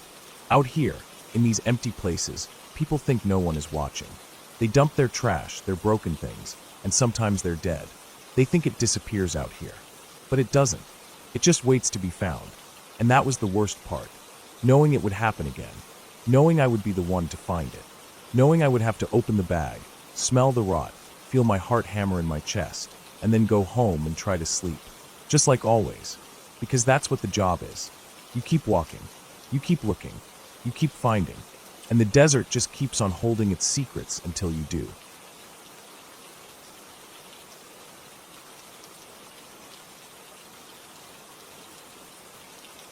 I've been camping for as long as I can remember. When I was a kid, my dad used to take me out every other weekend. He was a truck driver and didn't get a lot of time off, but when he did, he'd toss a couple sleeping bags in the back of his old Ford, grab some canned beans and Vienna sausages, and we'd head out to some random place off a dirt road, far away from anyone else. Back then, we didn't have fancy gear, but we never needed it. My dad taught me that you didn't need much to survive. Just common sense, the will to do it, and a healthy fear of the real dangers around you. As I grew up, I kept camping. It was a part of my life I couldn't let go of. My first real paycheck went into getting decent gear. Tent, bag, stove, pot set, knives, first aid, good boots. Slowly, over the years, I upgraded it all. And now I'm what you'd call a full-on Type 3 camper. My entire back seat is filled with camping gear packed away in heavy-duty crates, ready to go. My truck has a rack with water cans, gas cans, and an awning for shade. There's a small fridge that runs off my second battery, filled with leftover MREs and bottled water, just in case I get the urge to leave without planning a grocery run. All I need is to top off ice and grab fresh food, and I can be gone within half an hour. That's my life. I work my job, and on free days or weekends off, I'm gone. This story happened last spring, a few weeks before I took up my position as a Boy Scout camp guide for the summer. I was trying to make the most of the freedom I had before being tied down to training schedules and leading scouts. I remember it was a Thursday afternoon. I just finished work early. My truck was already packed like always, and I decided there was no point sitting around in town. I filled up the tank, picked up some chicken thighs, tortillas, cheese, a couple cans of beer, and some oranges. I didn't even tell anyone I was leaving, just texted my boss that I'd see him Monday. The place I went to was about 3 hours south. It wasn't an official campground, just a clearing I'd used many times before, tucked in between rocky hills with a small dry creek bed nearby. The dirt track leading in was rutted badly, but my truck crawled over it easy. The clearing itself was maybe 40 feet across, flat, covered in coarse yellow grass and patches of dusty bare ground. One edge had a couple junipers. The other side sloped down into the dry creek lined with sagebrush. The hills around it were jagged, reddish-brown with dark shadows between their folds. It felt like a bowl, quiet, away from the world. I arrived late afternoon. The sun was already lowering towards the western ridge. I parked in my usual spot, backed in so I could leave fast if needed. Habit. I climbed out, stretched my legs, took a piss against a distant rock, then unloaded just the basics. Rolled out my sleeping pad and bag in the bed of my truck under the topper. No tent needed, skies were clear, no forecast for rain. I set up my camp stove on the tailgate, prepped the chicken with some garlic, salt, and pepper, cracked open a beer, and sat on my folding chair staring at the empty land around me. I always feel calm out there. There's no phone signal, no sounds but the slight breeze through the dry grass and the distant calls of hawks. As the sun dipped further, the shadows stretched longer, and the temperature dropped quickly like it does in the desert. I zipped up my sweater, flipped the chicken over in the pan, and watched the first stars blink alive above me. When dinner was done, I cleaned up my pan with a paper towel, poured the grease into a trash bag I kept sealed in the cab so animals wouldn't smell it, and put away the stove. The last of the orange glow faded behind the hills, and soon the entire world was lit only by the moon. I didn't start a fire that night. Sometimes I do, sometimes I don't. That night I wanted the darkness. I wanted to feel small under the sky. There's something powerful about lying there with the entire galaxy spread above you. I crawled into my sleeping bag around 9 or so. I lay on my back, staring through the window of my topper. It was cold enough that I zipped my bag up to my neck. I remember thinking about work, about how I'd need to finish my paperwork on Monday. My eyelids got heavy. I think I dozed off around 10, because when I woke up again, it was definitely later. The moon had shifted positions, and the world outside my window was darker, with only patches of silver lighting the ground. At first, I didn't know why I'd woken up. I thought maybe I just had to pee, so I unzipped my bag and sat up. The air was freezing, colder than I expected, and I shivered as I reached for my boots. That's when I heard it. A long, drawn-out howl in the distance. It was far off, echoing from somewhere over the western ridge. I froze, holding my boot halfway onto my foot. My brain clicked through what it could be. Coyote. Had to be. There were no wolves in this area as far as I knew. I stayed still, listening. Another howl joined the first one, closer this time.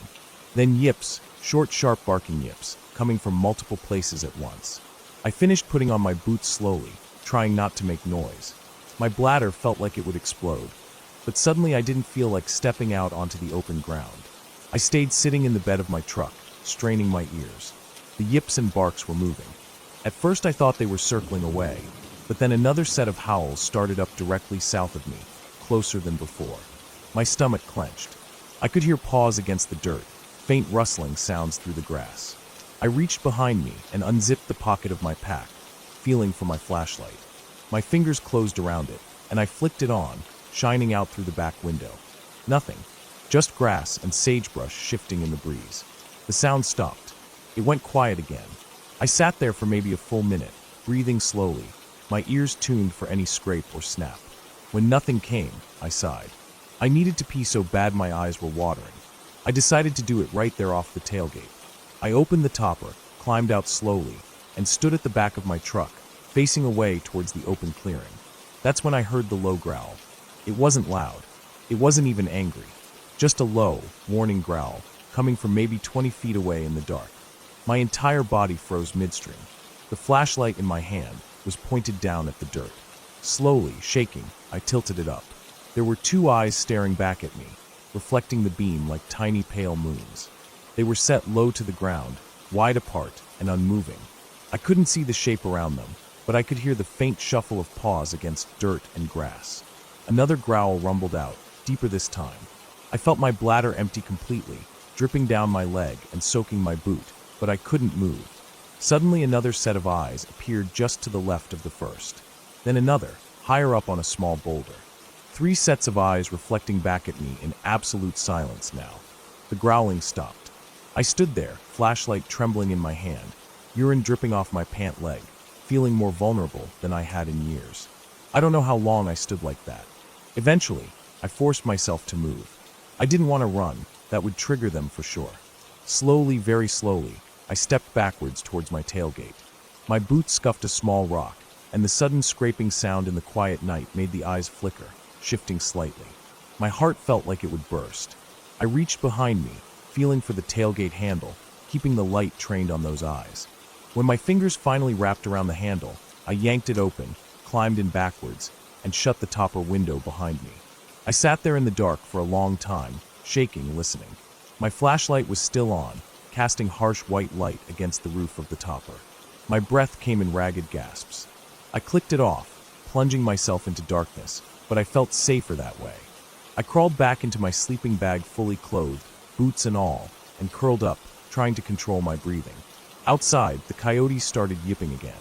This time they were moving away, towards the north. I lay there listening to them fade into the distance. Eventually, exhaustion took over and I slept.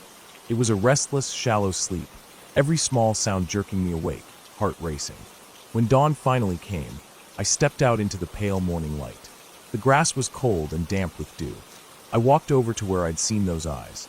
The ground was covered in paw prints. Dozens of them, small and delicate, with claw marks pressing into the dust. They had moved all around my truck during the night, circling, sniffing, searching.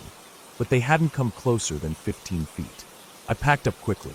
My hands were shaking as I stuffed my sleeping bag and padded back into their crates. I didn't even make breakfast. I just climbed into the cab and drove out, bumping over the ruts, watching the empty hills around me. On the drive home, I kept thinking about how vulnerable I was out there. People think camping is dangerous because of bears or mountain lions, but it's not those things that really scare me. It's the small things. The pack of coyotes that aren't afraid to come close. The sound of claws in the darkness. The silent eyes watching you from the grass. That was the scariest night I've ever had camping. Not because anything supernatural happened, but because it reminded me that I am nothing out there. Just meat and bones and fear under the stars. And no matter how ready you think you are, nature doesn't care. It never has, and it never will. When I got home, I took a long hot shower, scrubbing the dirt and piss off my legs. That evening I repacked my truck, checked my gear, cleaned my flashlight lens. Because no matter how scared I was, I knew I'd go back out there again. I have to. That's just who I am. Because camping, real camping, isn't about comfort.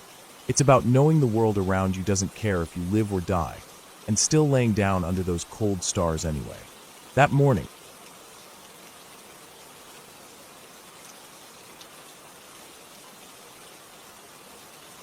I remember that summer like it was yesterday. I was only 7 years old, small for my age, all skin and bone, with bruised knees and chipped nails from climbing trees and running barefoot over gravel roads near our house. We went camping every summer back then.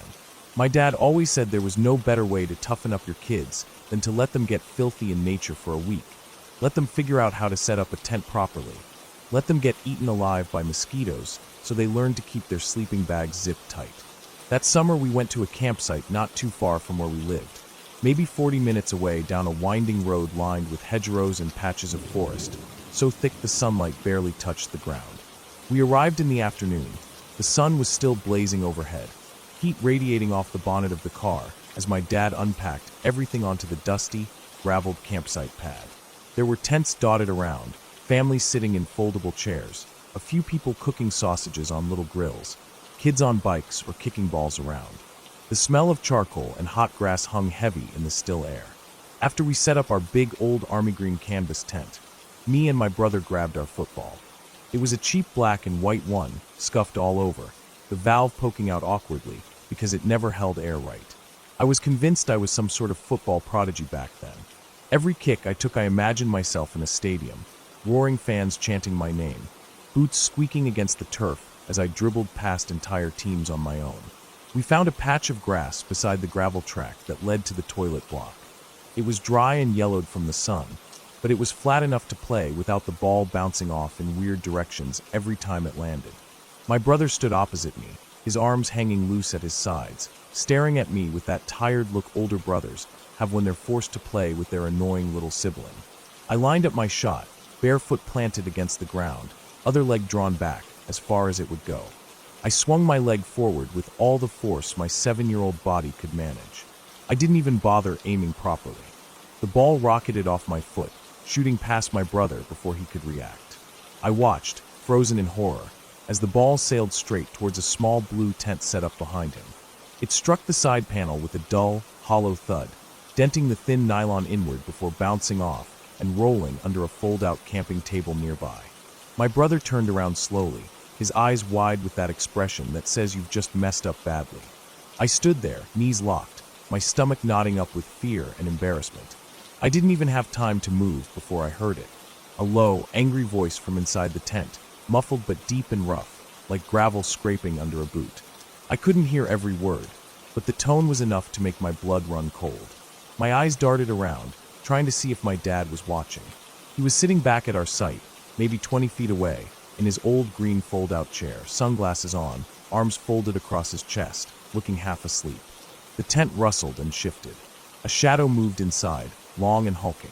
My knees felt weak as I saw the zip being pulled open from the inside, teeth separating with a harsh scraping sound. The flap fell back, and out stepped a man I'd never seen before. He was tall and thick-set, with a big belly under a sweat-stained white vest, cargo shorts hanging low around his hips, dirty feet shoved into cheap plastic sandals. His hair was greasy and black, hanging in strands down to his shoulders, his beard scruffy and untrimmed. His eyes were bloodshot and sunken, like he hadn't slept properly in days. His hand was gripping something long and metallic, the blade catching the sun and flashing for an instant before he lowered it down by his side. I remember seeing the knife clearly, the black handle worn smooth, and the blade long and slightly curved, like one of those hunting knives you see people gutting deer with on television. It looked almost as long as his forearm, and in my 7-year-old mind it might as well have been a sword. My chest felt tight, like I couldn't take a proper breath. I could hear my brother shuffle back a step behind me. The man's eyes scanned around until they landed on me. He didn't look angry in the way I expected, screaming or red-faced. His face was slack and gray, like he was tired or sick, but his eyes held that look I've only ever seen a few times in my life. That dead, empty stare that makes you feel like a rabbit stuck in place as a fox creeps closer. My legs refused to move. The ground felt like it was holding me down. Then, from behind me, I felt a sudden rush of wind as something big moved past my shoulder. I hadn't even realized my dad had stood up. One second he was sitting in his chair, sunglasses pushed up onto his head. The next he was moving so fast I almost thought he was falling forward. His boots crunched across the gravel, his whole body moving with this angry sort of purpose I'd never seen before. The man with the knife took a step forward, his grip tightening. For a moment I thought I was about to watch my dad get stabbed right in front of me. My stomach lurched, but my dad didn't slow down. His fists were already clenched, his shoulders low. I remember seeing the muscles in his arms flex under his t-shirt as he drew back one fist, pivoted his hips, and drove it forward. His knuckles connected with the side of the man's head, right at the temple. I heard the noise it made, a hollow, wet thump, like someone punching a watermelon. The man's knees buckled instantly. His eyes rolled back, the whites flashing before his whole body crumpled to the ground, the knife slipping from his grip and clattering against a rock before skidding off into the grass. For a second, everything was silent. Even the birds seemed to have gone quiet. I didn't move, just stared down at the man sprawled out on the dirt, his chest rising and falling with ragged, wheezing breaths. A thin line of blood dribbled from his nose onto the gravel, spreading out into a dark stain that soaked into the dusty ground. I turned to look at my dad. His chest was heaving, his eyes wide, not with fear but with pure anger, his fists still clenched so hard his knuckles had gone white. A vein pulsed at the side of his forehead. He stood there for a second, looking down at the man like he was deciding whether or not to kick him while he was down. Eventually he spat onto the ground beside the man's arm and stepped back, rolling his shoulders like he was loosening them up. I heard footsteps crunching through the gravel behind me as people started to gather. Campers from the nearby sites, some of them still holding forks with bits of sausage stuck on the ends, some holding beer cans, others just staring in shock, kids peeking out from behind their parents. They all kept their distance, eyes flicking between the man on the ground and my dad, who was now wiping his hands on his shorts like he'd just finished digging a hole. The maintenance guy from the campsite office arrived a minute later, radio clipped to his belt, out of breath from jogging over. He knelt down beside the man and checked his pulse, then reached over and picked up the knife, holding it away from his body with 2 fingers like it was a dead rat. He spoke into his radio, words I couldn't hear, probably calling the police or an ambulance. My brother finally moved from behind me and went to stand next to Dad, looking up at him with wide eyes full of awe. I stayed where I was, still staring at the man on the ground, taking in every detail. The way his foot was twisted under his leg, the smear of dirt on his cheek, the little stones pressed into the skin of his arm where he'd fallen. I felt sick and proud all at once, my chest tight and my head spinning with everything that had just happened so quickly. People started talking around us, low murmured voices drifting over the campsite, punctuated by the occasional louder word. Knife, kids, crazy, lucky, hero. The words felt strange, echoing in my ears like I was underwater. I felt my dad's hand on the back of my neck, big and rough and warm, guiding me away from the crowd, away from the man on the ground, back towards our campsite. We sat down together after that. Dad in his chair again, sunglasses back on, my brother squatting on his haunches picking at the dirt, me sitting cross-legged on the ground staring at the football where it had rolled under the table. I didn't touch it for the rest of the day. The police arrived about 15 minutes later, lights flashing blue against the dusty trees, tires crunching over the gravel track. They asked questions, wrote things down, took the knife away in a clear plastic bag. An ambulance came too, 2 paramedics lifting the man onto a stretcher, strapping him down before loading him into the back. People kept coming over to talk to my dad, to shake his hand, to slap him on the back and nod with wide eyes. I remember watching all of them, adults with lined faces and sunburnt necks, people I'd never met before treating my dad like he was some sort of champion.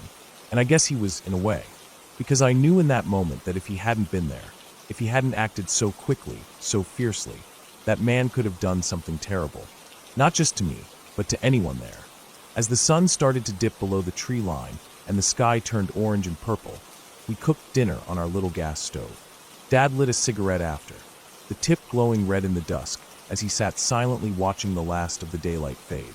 I watched him for a long time that night, the way his chest rose and fell, the way his shoulders curved forward in that familiar tired posture he always had after a long day. But there was something different about him now, something I hadn't really understood before that day. That night I didn't sleep much. I lay awake listening to the crickets outside the tent, the rustling of branches in the wind, the distant murmurs of other families settling in for the night. I thought about the man with the knife, about how angry and empty his eyes had looked, about how easily he had been willing to threaten two kids over a football. I thought about my dad's punch, about how fast and final it had been, like swatting away a mosquito. I felt scared thinking about it, scared about what people are capable of, scared about the things that can happen.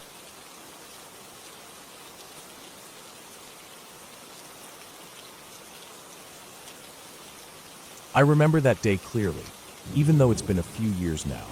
We were somewhere in northern Pennsylvania on the Appalachian Trail, just me and my buddy, both of us already tired that morning because we had been pushing hard the past few days. We woke up early, before sunrise, and packed our hammocks away while it was still damp with dew. The birds were just starting their dawn chorus, and the air smelled like wet moss and pine needles. I remember rubbing my eyes as I pulled my food bag down from the tree branch I had hung it on overnight.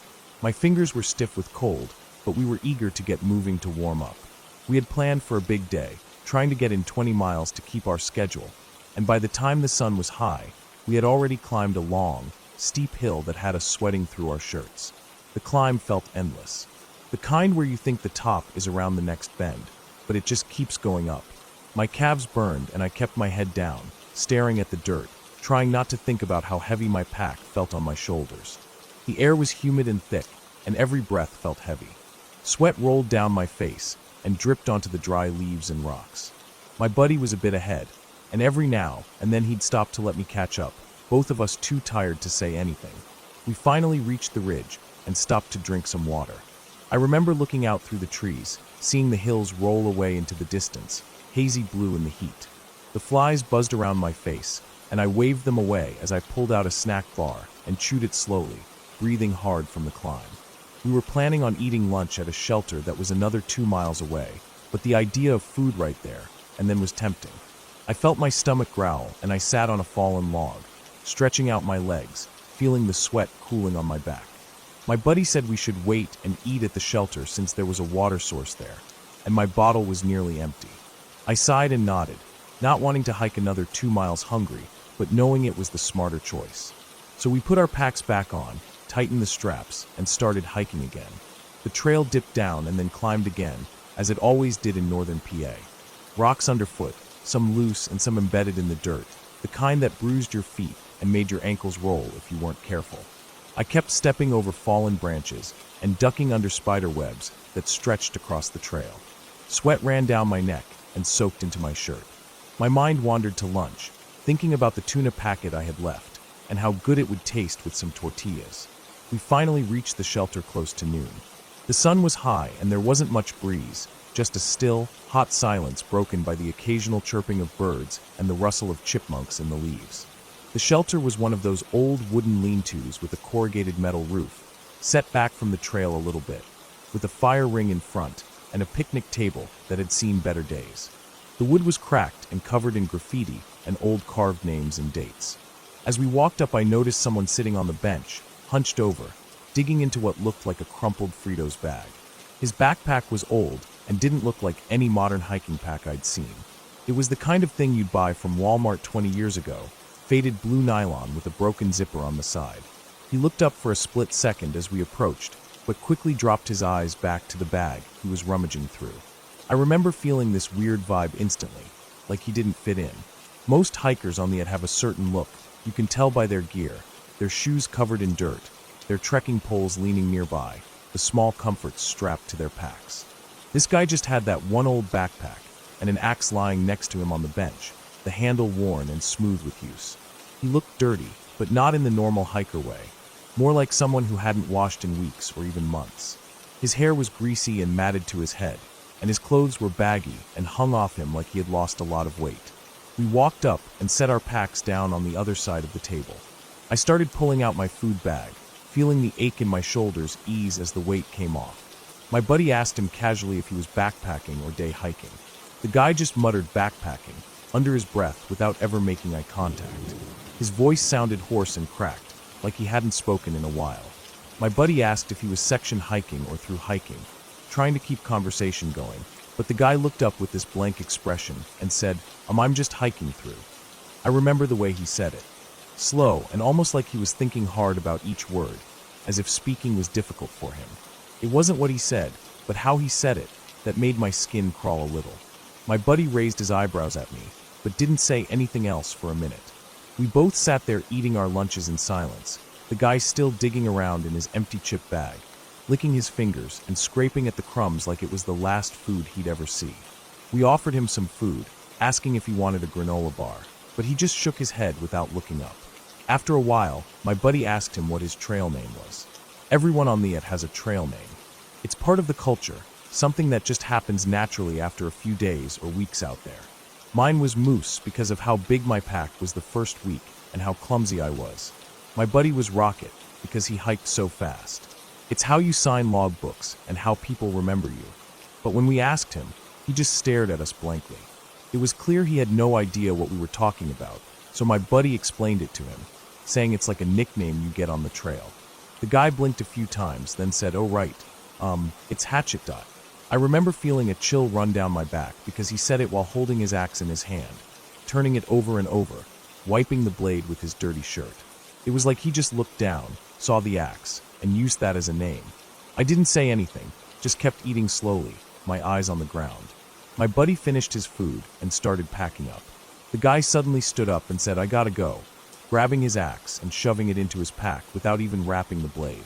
He swung the pack onto his shoulders in one motion, almost knocking over the bench, and started walking back the way we had come. We watched him go in silence until he disappeared into the trees. Neither of us said much after that. We finished lunch, filled up our bottles at the spring nearby, and started hiking again. I kept thinking about him as I walked, the way he had looked at us, like he didn't see us as people, but just objects in his way. My buddy tried to joke about it, saying he was probably just some drifter trying to hide from the world, but his voice sounded forced. We reached our camping spot just before dark. It was a small clearing off the trail with 2 good trees for our hammocks and a flat spot for a fire. We hung our hammocks, tied up our tarps in case of rain, and cooked dinner quietly. My hands shook a little as I lit the stove and boiled water for my freeze-dried meal. The forest around us felt so silent, too silent, like everything was holding its breath. As the light faded, the cicadas started up their endless screaming, and the frogs croaked down by the small stream nearby. We hung our food bags high in a tree, double-checking the knots, and climbed into our hammocks for the night. I lay there for a long time, listening to the forest sounds. Every rustle in the leaves made my heart jump. I kept thinking about that guy, where he was sleeping, what he was doing out there. I finally drifted off sometime after midnight, waking up every now and then when the wind blew my tarp or an acorn fell onto the ground below. I was dreaming about something, I can't remember what, when I felt my hammock shake. Not just a breeze or an animal sniffing around, but a hard jolt that woke me up instantly. I opened my eyes in the darkness, trying to make sense of what I was feeling. The hammock shook again, and I heard the rustle of my backpack, which I had wrapped around the tree my hammock was tied to. I turned my head and saw a figure standing there, digging through my bag, shaking the whole setup as he moved. My blood ran cold as I realized who it was. It was him, Hatchet. He didn't see me at first, his face close to the bag, rummaging through it with both hands. I could hear his breathing, ragged and wheezing, like he had run a long way. I wanted to scream, but my throat closed up for a second. I managed to croak out, "Hey!" and he froze. Slowly he turned his head and looked straight at me. His face was only a foot away from mine, close enough that I could see the sweat and dirt on his skin, the whites of his eyes reflecting what little moonlight there was. He just stared for a moment, his mouth hanging open slightly. Then he dropped my bag, spun around, and ran off into the trees. I lay there frozen for a few seconds, my heart pounding so hard I could hear it in my ears. I scrambled out of the hammock, nearly tripping over the straps, and grabbed my headlamp. I scanned the forest with the beam of light, but he was gone. I woke up my buddy, who came stumbling out of his hammock, rubbing his eyes. We checked our bags and found he had taken a packet of tuna from mine and a couple granola bars from my buddy's food bag. We didn't sleep much the rest of that night. Every sound seemed like footsteps. Every shadow felt like he was coming back. We packed up at first light, not even making breakfast, just shoving our stuff into our packs and getting back on the trail as fast as we could. We hiked in silence for most of the morning, too tired and too freaked out to say much. My mind kept playing over that moment he looked at me. His eyes were empty, like there was nothing behind them. We finally reached the road crossing that led into town and stuck out our thumbs for a ride. A local farmer picked us up in his old pickup truck and drove us into the small town nearby. We thanked him and walked straight to the diner, our stomachs growling. I remember how good it felt to sit down on a real bench and order eggs and toast with hot coffee. As we were paying the bill on the way out, I noticed a piece of paper taped to the glass door. A wanted poster. I stopped and read it carefully. The face looking back at me was Hatchet. The poster said he was wanted for mug.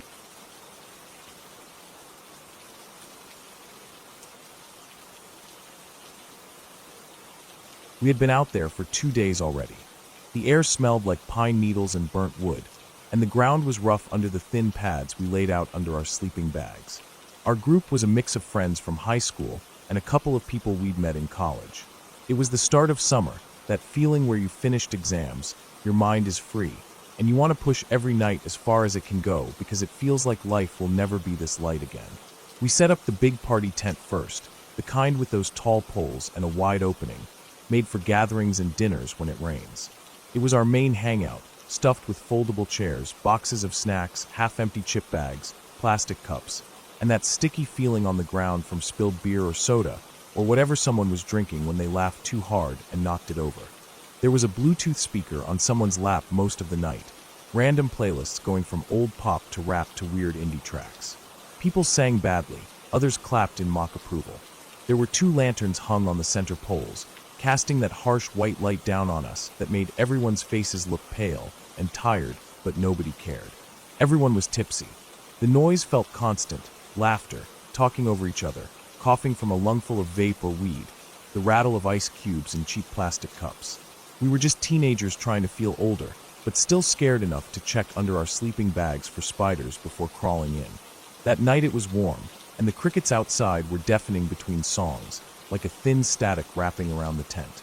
When the conversation lulled, you'd hear the forest breathing, distant frogs near the creek, the squeal of bats in the trees, sometimes the shuffle of what we hoped were just raccoons in the bushes. We'd snap out of it fast, though, because someone would laugh again or say something stupid, and the noise would start up. I remember it was after midnight, because I checked my phone when I went outside to piss in the bushes behind the tent. The sky was clear. Stars spilled across the black like spilled salt. The moon was thin, just a sharp smile. I was tired, head buzzing with alcohol, stomach sore from laughing too much. I walked back into the tent, pushing the flap aside, catching the smell of smoke that clung to everyone's clothes. People were sprawled out, leaning against each other or lying on their backs with arms over their eyes. At some point, the music paused. The person holding the speaker said their phone was dying and nobody bothered plugging it into the battery pack. The conversation softened. Someone cracked open a soda can. There was a sigh from the far end, a long yawn. It wasn't total silence, but it was the quietest it had been in hours. That's when one of the girls lifted her head suddenly. Her eyes were wide. She held her hand up, palm out, and everyone saw it and fell quiet. For a second, it was just the crickets again. But under that, coming from outside the tent, was this noise. It sounded almost like singing, but it wasn't right. It was too soft, the words slurred together into a slow, rolling chant. At first, I thought maybe it was music from another campsite, but we hadn't seen anyone else when we drove in. It was a public campground, but this area was empty except us, or at least we thought so. She mouthed something to us that I couldn't see in the dim light, but then one of the guys near the door, his face flushed from drinking, sat up straight and leaned forward, like he was straining to hear. His mouth tightened into a thin line. He crawled towards the entrance, the tent creaking under his knees as he moved. He grabbed the zipper and slowly pulled it down an inch. The cold air rushed in, smelling like dirt and dry leaves. Everyone stayed still. The chanting got a bit clearer, like a low drone, words I couldn't place. My chest felt tight. I wanted him to close the tent again, but I didn't say anything. Nobody said anything. He opened it another inch and pressed his eye to the gap. He stayed like that for a long time. The chanting outside didn't stop. It got louder, but not by much. Just enough that you could tell whoever was making the noise was putting more force into it, like each syllable was being pushed out harder. Finally, he shifted back from the entrance, eyes wide, mouth hanging open. His face was pale. He whispered something, but nobody heard it. He swallowed, blinked a few times, then pulled the zipper back slowly, and sat with his back to the tent wall, staring at the ground. I didn't want to look, but curiosity burned holes in my chest. I crawled to the entrance, pushed the zipper down just enough to peek out, careful to keep the lantern light behind me blocked so it didn't spill outside. My eyes took a second to adjust. By the fire pit we'd used earlier, about 30 feet from our party tent, there were people sitting in a circle. They weren't sitting on chairs or logs. They were sitting on the dirt, knees pulled to their chests, rocking back and forth. There was a man and a woman, both adults and 3 kids. The parents had their heads down, foreheads nearly to their knees, chanting those words over and over. Their voices quivered, cracked at the edges. The kids in the circle looked young, maybe 8 or 9. 2 of them were rocking too slower, their hands wrapped around their shins.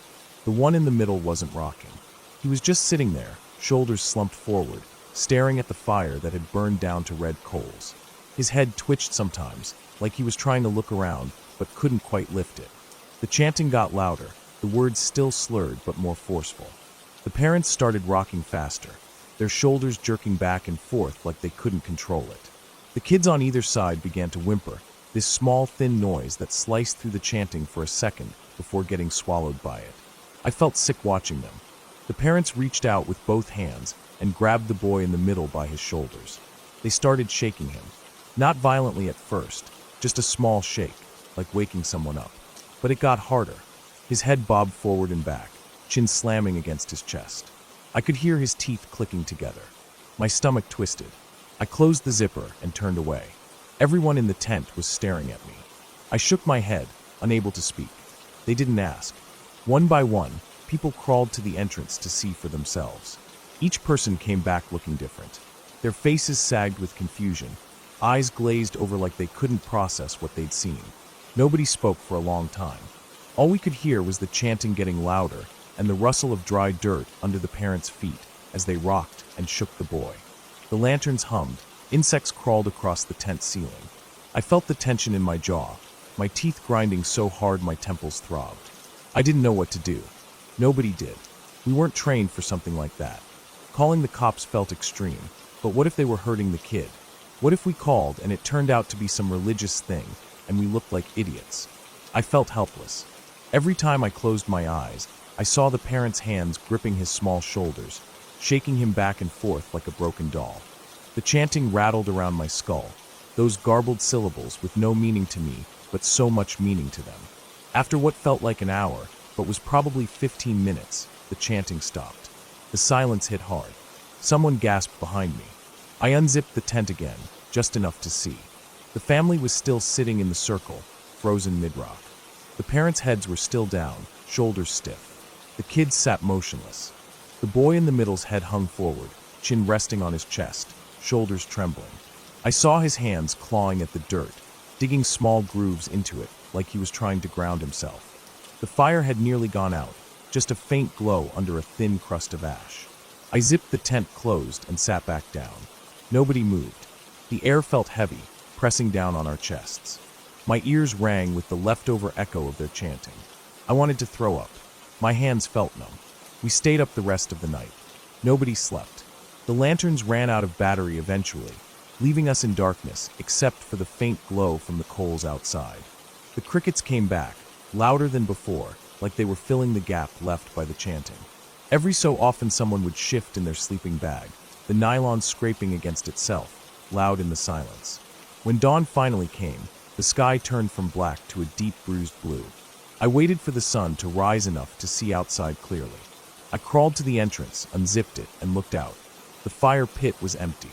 No family, no sign of them at all. The dirt was smooth. Even the grooves from the boy's fingers were gone. I stepped out, my legs stiff and shaking. The air was cold and wet with morning dew. I walked over to the pit. The ashes were cold, scattered by the wind. I looked around, scanning the tree line for any movement. There was nothing. No voices, no footsteps, not even a broken branch or a plastic wrapper left behind. Just emptiness. I walked around the whole campsite, heart pounding, searching for anything that proved what we saw was real. There was nothing, just our own footprints from the day before. I went back to the party tent. Everyone was packing up silently. Nobody spoke about what we saw. We loaded our sleeping bags, tents, and food bins into the cars. The drive out was silent too. Nobody played music. Nobody talked. I stared out the window the whole way back to town, the trees flashing past in streaks of green and brown. That night, I lay in my bed at home, the clean sheets cool against my skin, the ceiling fan humming softly above me. I tried to tell myself it was a dream, that we drank too much, that our brains made something up. But in the darkness, when I closed my eyes, I still heard that chanting, that slow, broken chanting. And when I forced myself to open my eyes again, my room felt too empty, like there was space for something else to be in there with me. We never talked about it after that. We went back to school, back to our lives. But whenever someone brought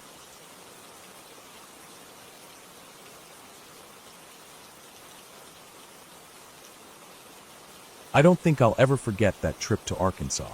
I had been working long weeks back to back, and my friend told me about this little rental cabin she found online. It was sitting right on the river. The pictures looked nice, quiet, just trees, water, and a small cabin with a wood porch. We drove there late in the afternoon, winding down through country roads with broken fences and long weeds on either side. The place was tucked away off a gravel drive lined with huge pine trees, with moss hanging off the branches in gray clumps. When we finally pulled up, the sun was setting behind the river, and everything looked golden, quiet, peaceful. I remember getting out of the car, and the first thing I noticed was the silence. There was no highway noise, no neighbor dogs barking, no distant hum of engines. Just the river moving slowly, and some cicadas buzzing in the trees. The cabin itself was small, not even really a full cabin, more like a square wooden room on short stilts, with steps leading up to the porch. The front had a big window looking out to the river. I thought it was pretty at first, but even in daylight it felt exposed. You could see straight in from the outside. I thought about how at night it would turn into a black mirror, reflecting everything inside while you couldn't see what was beyond it. That made me uneasy, but I didn't say anything. We carried our bags in, dropped them on the single bed and old green couch, then went back out to sit on the porch. There was a smell of river mud and pine sap, and the air felt heavy and warm. I remember sitting there and staring at the water, watching a few bugs skimming along the surface in the orange glow before the sun dipped behind the trees completely. Then the cold started coming up off the river, and I shivered. We went inside and turned on the little gas-powered fireplace. It was built into a fake brick stand against the wall, with a glass front. The flames jumped up bright and flickered softly. I felt better seeing the cabin lit up warm, so we made some sandwiches and watched the TV for a while. The cabin only had a handful of channels, most of them fuzzy. Eventually we found a movie to put on, but halfway through I found myself glancing at the window again and again. By then it was fully dark outside, so all I could see was my own reflection. Every time the flames jumped or the TV flashed, the window would flicker too, shadows dancing in the reflection. It felt like something was watching back from out there. I hated that feeling. I tried to tell myself it was just nerves. I wasn't used to being away from city noise. When it got late, I brushed my teeth in the tiny bathroom sink. The bathroom was even creepier because the floor sloped down slightly toward one corner. When you stood still, you could feel yourself leaning. The drain had rust stains running down from it, and the little window in there was nailed shut with warped wood around it. Everything felt slightly damp, like the river air never left. That first night, we turned off the TV, and I was the one who clicked the switch on the fireplace to shut it off. It died down with a small roar, and the cabin went quiet. I lay on the bed in the dark, staring at the ceiling. I could hear the water moving outside, slow and thick. Then, as I started drifting off, I heard it. A beating sound. At first I thought it was rain, but it was too irregular, too fast, and it moved. It started on one wall, beating hard and fast, like something hitting the wood with flat, open palms. Then it would stop and start again on the other wall. The sound raced around the cabin in circles, beating on the walls. Then it moved to the roof. It sounded like footsteps running across the roof, heavy and fast, then more slapping beats along the window side. I lay there frozen, listening. My friend whispered to me asking if I heard it, but I didn't say anything. I just lay there feeling my chest thudding so hard it hurt. The beating moved again, this time overhead, then down the walls. There was no pattern to it, just fast slapping all around the cabin like a group of people were circling it, hitting it with their hands. Then the fireplace roared back to life out of nowhere. The gas flame shot up bright, flooding the cabin with flickering orange light. I flinched so hard I almost rolled off the bed. The flame stayed for a few seconds, Then it went out again with a small hiss. The TV turned on by itself, static filling the screen, the white and gray fuzz flickering loudly in the silent room. I could hear my friend breathing hard, but neither of us got up to turn it off. We just lay there listening to the static and that beating on the walls. Eventually it stopped. The TV turned off by itself after a while.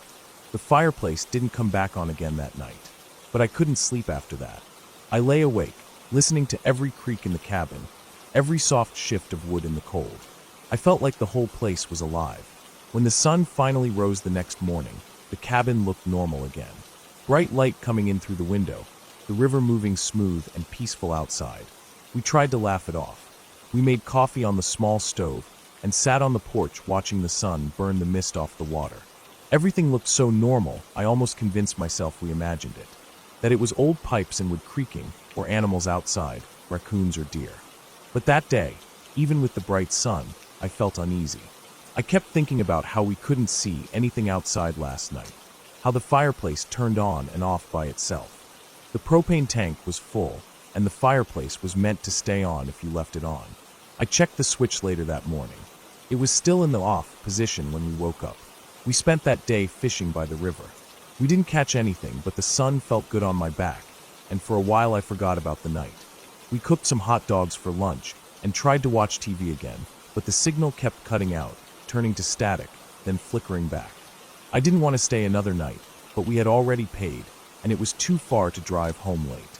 That evening I sat on the porch watching the sun set again, but this time I felt dread sitting heavy in my chest. When darkness fell, the cabin turned back into a black glass box. I could see myself in the window, sitting on the couch hugging my knees. We left the fireplace on this time. We thought maybe if it stayed on the cabin would feel safer. That night, the beating started again. It was around midnight. It was louder this time, faster. It felt angry. It moved from one wall to another in split seconds, slamming on the wood, then running across the roof with heavy steps. The fireplace flame roared up, then went out. The TV flicked to static again.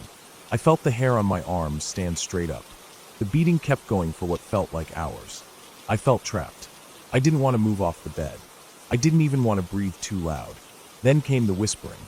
Soft, fast, like 100 voices mumbling right outside the window. I could hear them all at once, but I couldn't understand a single word. They moved around with the beating, following it. The whispers grew louder, almost like chanting. I felt like my heart was going to explode. I kept thinking if I got up and looked out the window, I would see faces staring back at me, pressed up against the glass. That night we left the hall light on. There was a small hallway between the main room and the bathroom, with a dim yellow bulb. We shut and locked the bedroom door and tried to sleep with that soft light under the crack of the door. I lay there staring at it, trying to keep my eyes open. My body was too tired. I must have dozed off for a while because I woke up and saw shadows moving under the door. At first it was just one, pacing back and forth in front of the door. Then there were two, then more. I could see them clearly, black shapes cutting across the strip of yellow light. I couldn't hear footsteps. I couldn't hear breathing. Just saw shadows sliding past over and over. I felt my throat close up tight. I couldn't swallow. My friend was frozen too, eyes wide open staring at the same thing. The shadows moved fast, almost impatient. They would stop, then slide back the other way, stop again. They kept coming and going, back and forth. I felt my skin crawling, like I was covered in spiders. I felt sick to my stomach. I kept thinking about how thin that door was, how the lock was just a tiny metal bolt that wouldn't stop anything determined to come through. We stayed like that until the sky outside turned pale gray. The shadows stopped after the first morning light reached the hall. I got up, knees shaking so bad I almost fell over, and unlocked the door. The hall was empty. The cabin was silent. It felt like the world had been reset. Birds were chirping outside. The river moved calm and bright. But I couldn't stay another night there. We packed everything in 10 minutes, barely brushing our teeth, just shoving clothes and food into bags. I didn't even look in the bathroom mirror. I felt like if I did, I'd see someone standing behind me. We left the key under the mat and drove away without looking back at that cabin with its big glass window staring blankly at the river. I still don't know what was happening those nights. If it was people messing with us, it was the most relentless prank I've ever experienced. There were no cars on the gravel road that we saw, no flashlights, no sounds of people talking or laughing. if it was the cabin itself creaking or animals outside. I can't explain how it moved around so fast, beating on every wall and the roof in seconds, or how the shadows showed up under the door with no footsteps, no noise. But I do know that I've never been that scared in my life. I felt helpless, small, like the whole cabin was a cage, and something was circling it, testing it, deciding if it wanted to come in. We drove straight home that morning, quiet the whole way back. My friend tried to laugh about it later, saying it was probably raccoons on the roof or wind rattling loose panels. But we both knew raccoons don't make beating sounds like fists slamming the wood, and shadows don't pace back and forth under locked doors without feet to cast them. I still think about that cabin sometimes, especially when I'm up late alone and the house is quiet. I remember how scared I was, but I also remember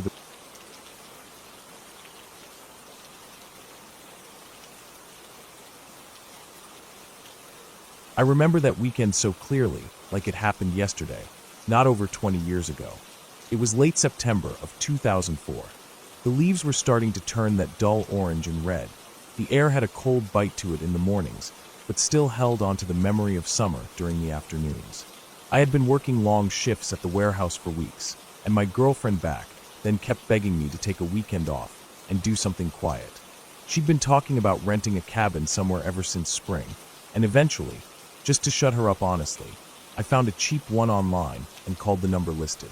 It was a crappy little listing on a barely functioning website with one grainy photo of an old wood cabin sitting crooked beside a small lake. The place looked rough, but that's what she wanted. She wanted quiet, old, small, something with a fireplace, because she kept saying it reminded her of when she was a kid before her parents divorced and sold their house with the fireplace she loved so much.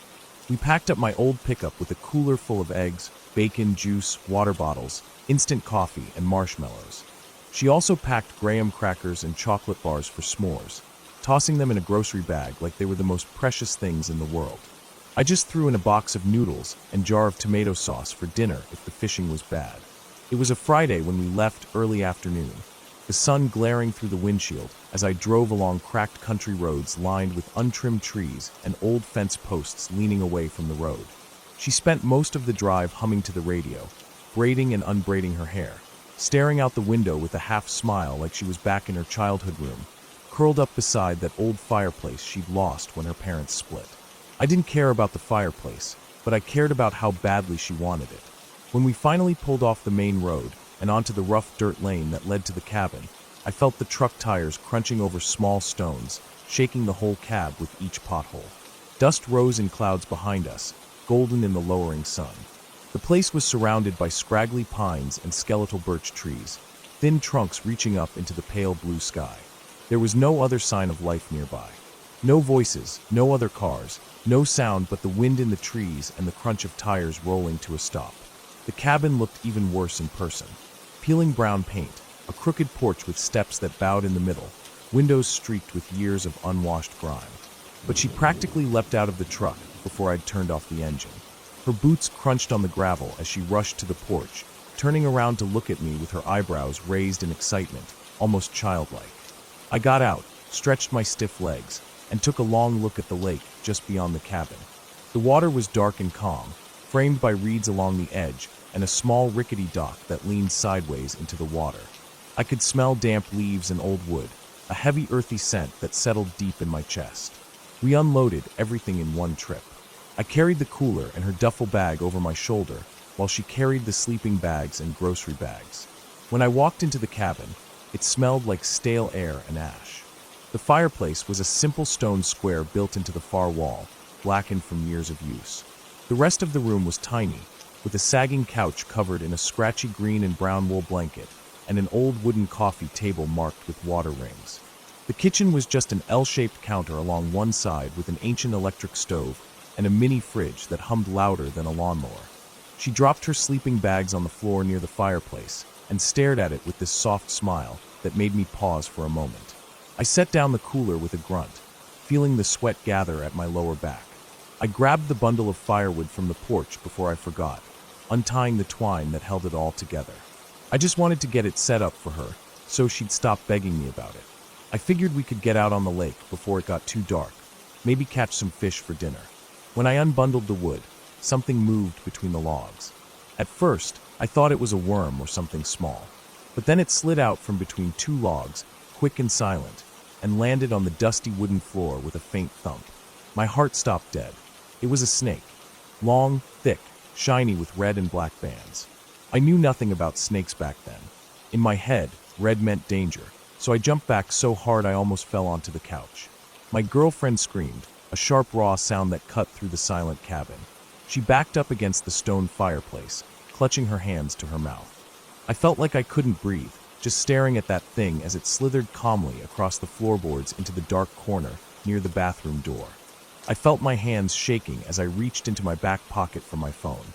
I called the rental office and left a rambling, panicked message saying there was a killer snake in the cabin, and we were stuck outside, and someone needed to come now before we died.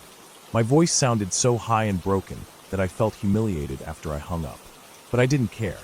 I wasn't going back in there with that snake loose somewhere on the floor, waiting in a shadow or curling under a couch cushion. She stood outside on the porch, hugging her arms, shaking with every breath. I told her we should just go fishing, try to calm down, let someone come deal with the snake. She nodded without a word, her eyes red and watery. I started walking toward the cabin door to close it before we left, but she grabbed my arm and shook her head so violently her hair flew around her face. I didn't argue. We left the door wide open and walked down the dirt path to the dock. The sun was already dipping below the treetops, streaks of pink and orange reflecting off the water. The boat was an old metal rowboat tied to the dock with a thin green rope. I untied it, helping her step in first before lowering myself in. The water slapped gently against the aluminum sides as I rowed out toward the middle. The lake was quiet, almost too quiet. I heard an occasional loon call echoing from somewhere far off, the flutter of ducks taking off from the reeds, the creak of the old oarlocks each time I pulled back. She just sat there, hugging her knees to her chest, her eyes staring blankly at the dark water. I let the boat drift, resting the oars across my thighs, listening to the slow lap of water against the hull. The smell of algae and rotting leaves rose up from the water's surface, mixing with the faint scent of gasoline from the boat's ancient motor that hadn't run in years. The trees around the lake stood still in the falling dusk, their shapes reflected perfectly on the glassy surface. For a while, it almost felt peaceful. About an hour later, the sun was gone. The air had turned sharp and cold. I rowed back, muscles burning, arms and shoulders aching with each pull. When we reached the dock, the cabin loomed dark and silent ahead, the windows black, the porch sagging even lower in the moonlight. As we got closer, I noticed the screen door was closed. I felt this weird relief rush through me. Someone must have come while we were gone and shut it after removing the snake. I could almost breathe normally again. She still refused to go in first, so I stepped up onto the porch, pushed open the door, and flicked on the single lamp beside the couch. The room glowed in a weak yellow light. I built the fire as promised. Laid out the logs she had been so desperate for earlier, stuffed crumpled newspapers under the grate, and lit a match. Flames caught quick, crackling through the dry paper before licking up the sides of the split logs. Soon it was a real fire, warm, orange, casting shadows across the tiny room. I sat down on the couch, feeling the heat on my legs, watching the flickering shapes dance along the stone wall. She sat next to me, leaning her head on my shoulder, the two of us wrapped in that scratchy wool blanket. Time passed like that, the fire popping and crackling, the room smelling of smoke and old wood. My eyes kept drifting closed, heavy with warmth and exhaustion, until I heard something strange. A noise coming from the dark hallway that led to the bathroom. It was soft at first, almost hidden by the hiss of the fire. Then it got louder. A shuffling, scraping sound. A rhythmic tapping like claws on wood. In my mind it sounded just like those raptors in Jurassic Park, the way they clicked across the tile floor before they attacked. My chest felt tight, my breathing came short and fast. I felt like a child again, frozen by my own fear. I remembered the snake. It had to be that snake. I pictured it slithering along the hall, fangs dripping, scales scraping against the floorboards as it waited to sink into my legs. I grabbed the heavy blanket off my girlfriend and picked up the iron fire poker, gripping it so tightly my knuckles turned white. I walked down the hallway with my heart hammering, so hard it felt like it would explode out of my chest. The only light came from the fire behind me, flickering across the walls, casting huge twisted shadows that moved as I stepped forward. When I reached the bathroom door, I saw something that didn't make sense. There was an animal standing there, huge, almost filling the frame of the narrow doorway. At first I thought it was a person bent over, arms hanging low. Then the firelight shifted, illuminating feathers. It was a turkey, a giant male turkey with its tail feathers fanned out, its chest puffed up huge and round. Its beady black eyes reflected the firelight like two black mirrors. It didn't move for a second, just stared at me with that cold bird stare, head twitching side to side. Then it exploded forward. Its wings flapped wildly, slamming against the narrow hallway walls. Its claws scraped and thumped on the wood floor as it charged straight at me. I stumbled back into the living room, nearly tripping over my own feet, the blanket dropping from my hand.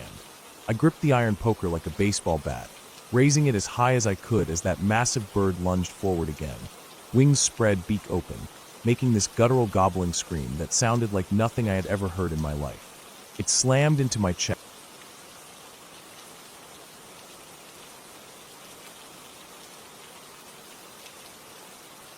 I remember that summer clear as day, even though so many years have passed since then. I was about 17, maybe 18, and it was one of those muggy July weeks where the heat would rise off the lake in thick curls of mist every morning, leaving the trees dripping with dew and the dirt paths damp and dark like fresh coffee grounds. My family used to go up to this campground every summer, just a few hours north of the city, tucked into a bend of pine forest with thin birch trunks here and there, their white bark peeling off like old paint. The lake wasn't huge, but it was big enough that if you paddled out to the far shore you felt like you were out in the middle of nowhere, far away from everything. That particular year, we had arrived in the late afternoon, set up our big canvas tent with its squeaky metal poles, and rolled out our sleeping bags onto foam mats that smelled faintly of mildew and sunblock from summers past. I remember feeling restless that evening. I kept wandering down the dirt road between the campsites, nodding shyly at families who were busy lighting their Coleman lanterns and unwrapping aluminum foil packs of food to throw on their fires. My parents were tired from the drive and were sitting on collapsible chairs by our fire ring, drinking instant coffee and staring out at the lake through the gaps in the trees. My little sister was trying to toast marshmallows without burning them black, humming to herself as dusk fell around us. That was when I first noticed the husky. It was sitting calmly by the picnic table at the site next to ours. Its fur was thick and silver gray with streaks of cream around its chest and paws, and its ears stood up sharp like little mountain peaks. I had always loved dogs, and huskies especially, so I couldn't help myself. I walked over, quiet on my bare feet, and asked the man there, a lean, tan guy who looked to be in his late 30s, if I could pet him. He had smiled and nodded, continuing to sort out some gear from his hatchback. The husky had turned to look at me with bright blue eyes and thumped his tail against the ground. And I remember thinking how friendly he was, how easy it felt to reach out and bury my hands into that thick fur. The dog leaned into my touch and licked my wrist, his breath warm and damp in the cooling evening air. For the rest of the trip, every morning and evening, I would walk over to their site and pet him, sometimes feeding him a leftover strip of bacon or scratching behind his ears while he lolled his tongue out in happiness. The man seemed quiet but kind, always giving me a small nod or a half smile as I played with his dog. He had one of those small dome tents, just big enough to crawl into and lie down, set up in a patch of dry pine needles under a tall fir tree. His site was always neat, sleeping bag rolled up on the picnic bench, little blue cooler tied shut with a bungee cord, hiking boots lined up side by side under the table. It was the third night of our stay when it happened. I didn't find out until the next morning, of course, but that night was hot and close, even after sunset. The air barely moved, and the mosquitoes came out in thick swarms, whining near our ears and biting any exposed skin they could find. I remember tossing and turning in my sleeping bag, trying to find a cooler patch of fabric to lay my cheek against, listening to the creaks and shifting of the forest outside. The cicadas had finally quieted down, leaving only the occasional plunk of a fish jumping in the lake or the rustle of dry pine needles as some small animal nosed around the undergrowth. When I woke up, the first light was just coming through the tent walls, making everything glow pale orange. My hair was sticking to my forehead with sweat, and my mouth tasted stale from sleeping with it open all night. I rolled over and unzipped the door flap, stepping out onto the pine needles in my socks, feeling the dampness soak through almost instantly. My dad was already up, pouring boiling water from the camp stove into 2 mugs, and I could smell instant coffee mixing with the sharp scent of the forest morning. I stretched my arms over my head and turned to look at the campsite next to ours, expecting to see the husky curled up by the tent door like always, waiting for his owner to finish breakfast so they could go for a walk. But today, everything was a mess. The tent flap was hanging open in a way that didn't look right, like it had been ripped instead of unzipped. A few feet away, the man was crouched down, folding the torn fabric back to examine it, his shoulders stiff and tense. The husky was sitting nearby, wagging his tail as if nothing had happened, licking his front paws clean. Later that morning, while my sister was brushing her teeth at the water spigot and my parents were packing our cooler for a hike, I wandered over, unable to hold back my curiosity. The man didn't say much, but he told me, in short, what had happened. He said he'd been sleeping, dead asleep from a long day of hiking the ridgeline trails above the lake, when he suddenly woke up feeling a breeze on his face. At first he thought maybe his tent zipper had slid down on its own. It wasn't a new tent, and sometimes cheap zippers slip if they aren't pulled tight. But then he heard a noise, a soft snuffling sound, and a faint metallic clink, like something brushing against his stove or fuel canister outside. He sat up, his sleeping bag falling down around his waist, and he blinked into the darkness. The moon was bright enough that night to cast shadows through the thin nylon walls, and he saw what looked like a hole at the bottom corner of the tent door. Before he could even react, a face pushed through the rip. He said at first, half awake, he thought it was his husky. The same tall ears, the same long muzzle with its dark nose twitching back and forth as it sniffed. He cursed out loud, thinking his dog had somehow torn his way back in, and reached his hand forward to grab his collar. But then he paused. The eyes weren't blue, they were yellow, bright yellow like gold coins in the dim light. And the fur was darker too, with a thicker ruff around the neck and dirt smudged into the nose and whiskers. The smell coming off it was sharp and wild, musky in a way that his clean, well-fed husky never smelled. That was when he realized he was staring straight into the face of a wolf. He said his heart started pounding so hard he could barely hear the rustle of the pine needles outside, just the blood rushing in his ears and the quick, ragged sound of his own breathing. He froze, hands still half extended, too terrified to move. He thought for sure the wolf was about to lunge at him, rip open his sleeping bag, and tear at his arms and chest. He thought about trying to scramble backwards out of the tent, but there was nowhere to go. And then, just as suddenly as it had appeared, the wolf pulled its head back out of the tear in the tent wall. He waited, listening to the sound of paws crunching across the ground outside. His fingers were shaking so badly, he couldn't even unzip the tent door properly. So he just leaned forward and stuck his head out through the rip. At first all he saw was darkness and shadows moving between the trunks of trees, the soft glow of the moon casting everything in silver and black. His husky wasn't in the tent, and panic rose in his throat like bile.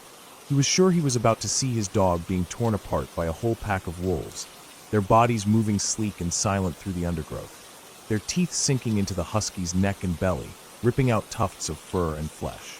But when his eyes adjusted, what he saw stopped his heart for a moment. His husky was out there, yes, but he wasn't fighting or being attacked. Instead, he was bounding around in wide circles, his tail high and wagging, play-bowing with his front paws splayed out and his hindquarters in the air. And there, just a few feet away from him, was the wolf. Its tongue was hanging out the side of its mouth, and its eyes glimmered with the same playful look that dogs get when they're teasing each other.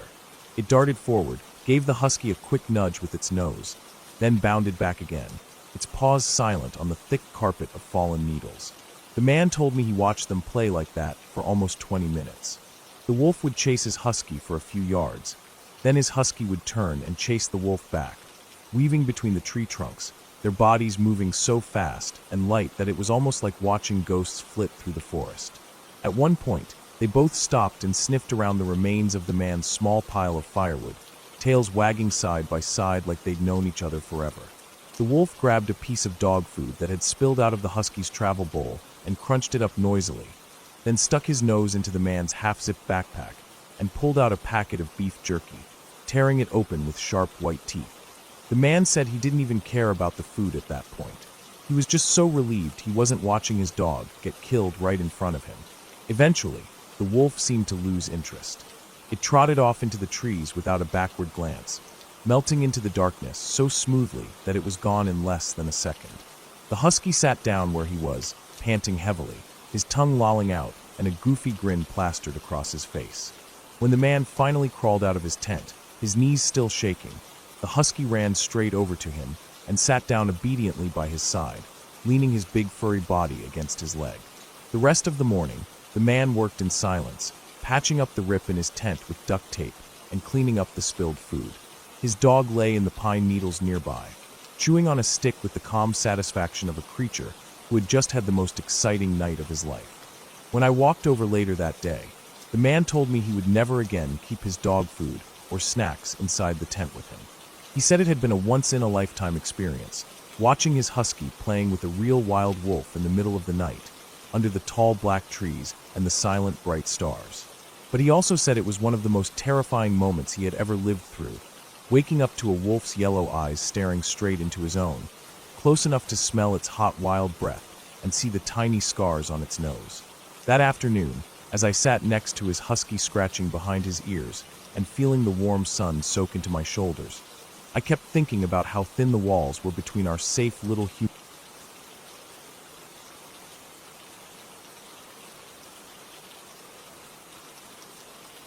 I remember that summer like it was yesterday. It was my last year as a camper at the overnight camp in New England, and I felt like I owned the place. I had spent so many summers there, growing from a nervous kid who cried at drop-off to someone who knew every trail, every tree root that stuck up to trip you, and every secret path down to the lake. That summer was supposed to be my victory lap before moving on to the counselor in training program the next year. I felt big, important, like I was part of the old guard of kids, but that week reminded me I was still just a scared kid deep down. That overnight trip was scheduled for the third week of the session. They always scheduled it then because the mosquitoes weren't as bad as the first 2 weeks, but the sun still stayed up late enough that we'd get a good evening hike up and enough time to set up camp before it got too dark. 2 cabins went together to that spot, our cabin and the older boys' cabin next to us. It was about 2.5 miles away from the main camp, up this long, gradual trail that eventually turned into a steep climb up a giant rocky hill. At the top, there were no trees, just this massive stretch of exposed granite surrounded on all sides by thick woods. It felt like standing on the surface of the moon or something. All week before the overnight, we had been messing with each other about townies. See, the camp owns the entire lake and all the land around it, so we never saw anyone who wasn't staff or a camper, but on the other side of that massive hill there were normal houses. We used to joke about what would happen if some townies decided to walk into camp one night and start messing with us, or worse. We'd scare each other before bed, whispering about how easy it would be for them to come into our cabins, grab us, and drag us away into the woods. We were stupid kids, but it felt thrilling to scare each other like that. On the day of the overnight, we packed our stuff after breakfast. They didn't let us bring heavy sleeping bags or pillows, just a rolled foam mat, a thin sleeping bag, extra socks, our water bottles, and the food supplies we'd cook at the site. We carried everything in these heavy, giant frame backpacks the camp used. Mine felt like it weighed more than me, cutting into my shoulders every step up that final steep hill. When we got to the top, my legs were shaking, my shirt stuck to my back with sweat. The sun was starting to sink behind the trees. The counselors told us to drop our packs and start gathering wood before it got dark. I remember the silence up there, broken only by the sound of other kids dragging sticks and rocks across the granite, the wind rustling through the trees around the edge, the occasional clack of a loose stone underfoot. From up there, I could see the entire lake glowing gold from the sunset. For a moment, I felt peaceful, like all the worries of school and life back home were too far away to touch me. We set up 2 small campfires, one for cooking, one just for sitting around later. After dinner, hot dogs skewered on sticks, beans heated in metal pots balanced on the rocks, and marshmallows blackened in seconds over the coals. We all lay down on our mats and sleeping bags spread out across the rock. The counselors stayed up talking by the dim firelight, while we kids whispered to each other about townies again. I can't remember if I heard anything that night. Looking back, I don't think I did. But when someone said they heard footsteps in the woods, everything changed. It started with one kid whispering to another that he heard crunching in the leaves just beyond the tree line. Another kid said he saw shadows moving between the trunks. Soon kids were sitting up in their sleeping bags, clutching sticks like weapons, whispering that there were people out there watching us. The counselors told us it was our imaginations running wild, that it was probably deer or raccoons, or just the wind knocking around branches, but none of us believed them. 2 counselors decided to go check it out to calm us down. The rest of us watched them walk away from the firelight and disappear into the darkness between the trees. I remember thinking how brave they were, walking out there into the unknown. One of them was Joe. He was massive, like a superhero, probably 6 feet 3 inches and built like an action figure. He used to play basketball, and everyone said he almost went D1 before he got hurt. The other counselor was Thomas, who was about 6 feet tall, normal build, quiet but nice. We all felt safer, knowing they were out there checking for us. We sat in silence, waiting. I was laying on my back, staring at the stars. They looked endless, so many more than back home. I tried to focus on the stars instead of what might be creeping around the woods near us. The silence felt heavy, like a weight pressing down on my chest. My stomach felt tight with fear. I clutched my sleeping bag to my chin and listened. Then we heard Joe's voice. It wasn't a yell exactly, but it was loud and aggressive, full of authority. He was saying, "You guys cannot be here. This is private property. We have a walkie-talkie, and we'll call the police if you do not leave." My whole body froze. My ears rang with adrenaline. This wasn't a joke. There were people out there, real people. My hands started to shake.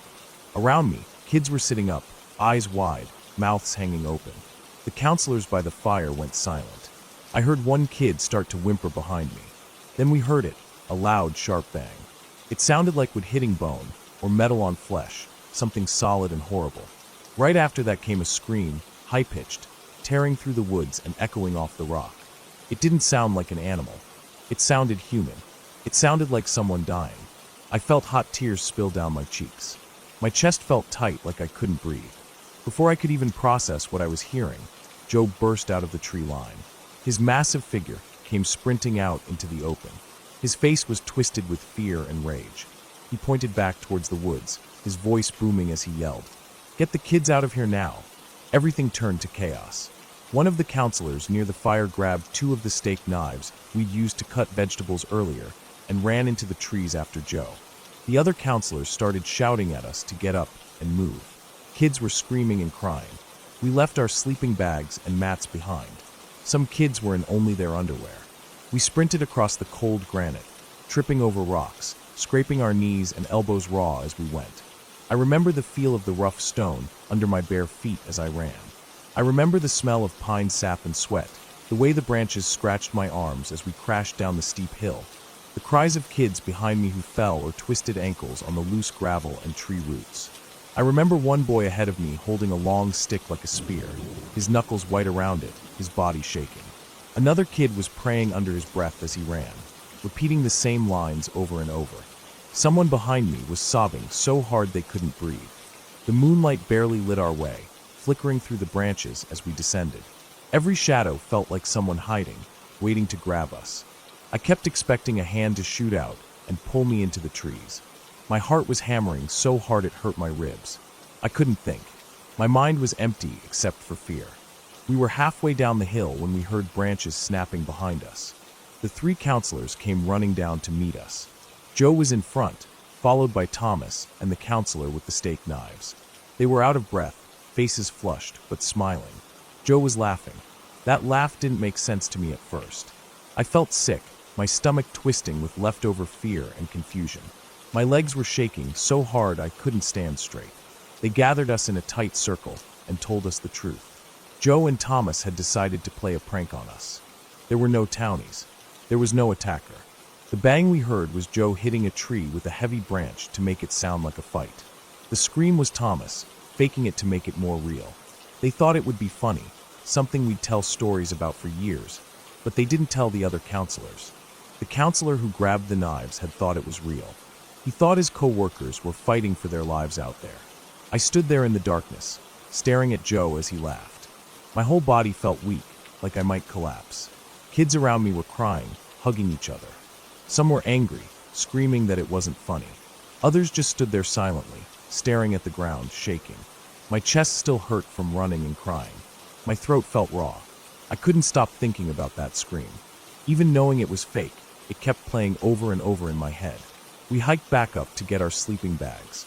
Everyone was silent as we walked, except for Joe and Thomas, who kept joking with each other like nothing had happened.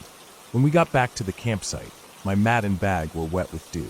I crawled into my bag and pulled it over my head. I lay awake until dawn, staring at the inside of my sleeping bag, feeling tears drip down onto my pillow. I kept waiting for another scream in the woods, a real one this time. The next morning, when we hiked back to camp, nobody talked. We walked in a silent line down the trail, feet dragging in the dust, eyes locked on the ground ahead. At breakfast, the story spread to the other cabins. Kids asked if it was true, if townies really came to attack us. We didn't answer them. We just kept eating our cereal in silence, exhausted, embarrassed, and still a little bit scared. Later that day, the head counselor called all of us from the overnight to the main lodge. He told us that what Joe and Thomas did was wrong, that it broke the rules and endangered us. He said that counselors were no longer allowed to scare campers like that, ever again. Joe and Thomas apologized to us in front of everyone, but their eyes were still smiling, as if it was all just a big funny joke we didn't understand. That was my last overnight as a camper. For weeks after, I had dreams about running down that rocky hill, barefoot in the dark, with screams behind me and shadows moving in the trees. Even now, years later,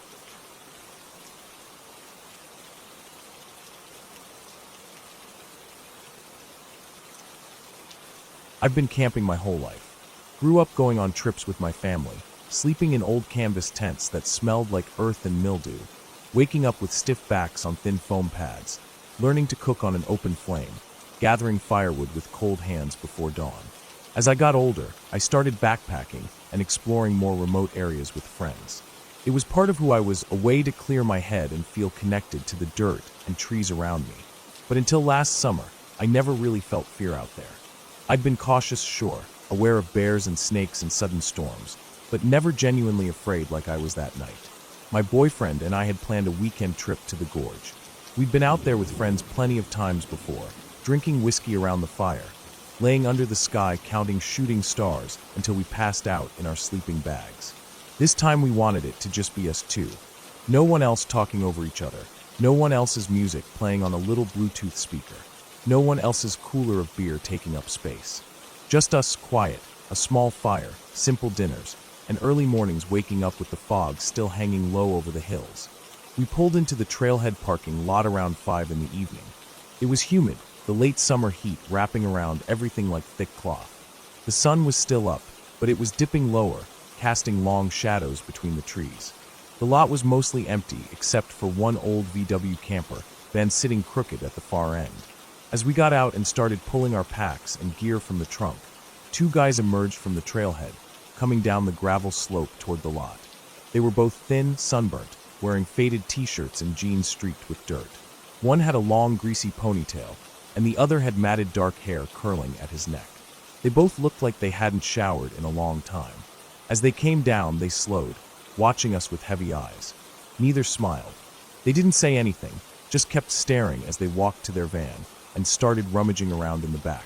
I felt a tightness in my chest I couldn't explain. Something about them set off an alarm in my head, but I pushed it down. We were here to camp, to relax, and it was normal to see all types out here. Maybe they were just two dudes living on the road. I told myself that as I buckled my hip strap and hoisted my pack up, feeling its weight settle against my bones. My boyfriend locked the car, and we started down the trail, the crunch of gravel under our boots fading as we headed into the trees. The hike was only about a mile to the camping spots, down a winding dirt path that eventually split off into smaller trails crisscrossing the hillside. I'd been here plenty of times before with friends. I knew where the good spots were, where there was flat ground, easy access to the creek, and enough space for a tent and fire ring without being too exposed. We walked in silence, breathing hard as the heat pressed down around us, gnats swirling in front of our faces, and the smell of damp moss rising up with each footstep. When we finally got near the camping areas, I dropped my pack and took a drink of water, feeling sweat roll down my back. The sun was hanging low now, bleeding orange through the trees, shadows growing longer across the slope. I wanted to pick a good spot before dark, so we'd have time to set up and gather wood. As I walked up the trail to check different sites, I noticed movement further up the hill. Someone was there. I couldn't see them clearly, just a vague shape moving between trees. I felt that tightness in my chest again, but I ignored it. People camped here all the time. It wasn't unusual to see someone else setting up for the night. I picked a spot a little further down, close to the creek, tucked behind some low brush. It felt hidden, private, but not too far from the main trail. My boyfriend came down and helped me unroll the tent. The air smelled like dry dirt and decaying leaves. A couple of mosquitoes buzzed around my ears as I hammered the stakes in with a rock. I tried to ignore the feeling of eyes on me, brushing it off as paranoia. When we finished, the sun was almost gone, leaving behind a pale purple glow at the horizon. Crickets had started up, filling the quiet with their steady pulsing song. I grabbed a canvas tote and told my boyfriend I'd start looking for firewood before it got too dark to see. He sat by the tent, checking his phone for reception, his face lit up in the dim light. I started up the hill a bit, kicking aside leaves and snapping dead sticks off fallen branches, loading my tote with dry wood. I heard voices faintly above me, a low murmur, then a sudden burst of yelling. My chest clenched. It was coming from where I'd seen that figure earlier. I couldn't make out the words, just anger in the tone. Then it went quiet again. I stood there for a moment listening, the hair on my neck standing up, my heart beating hard in my chest.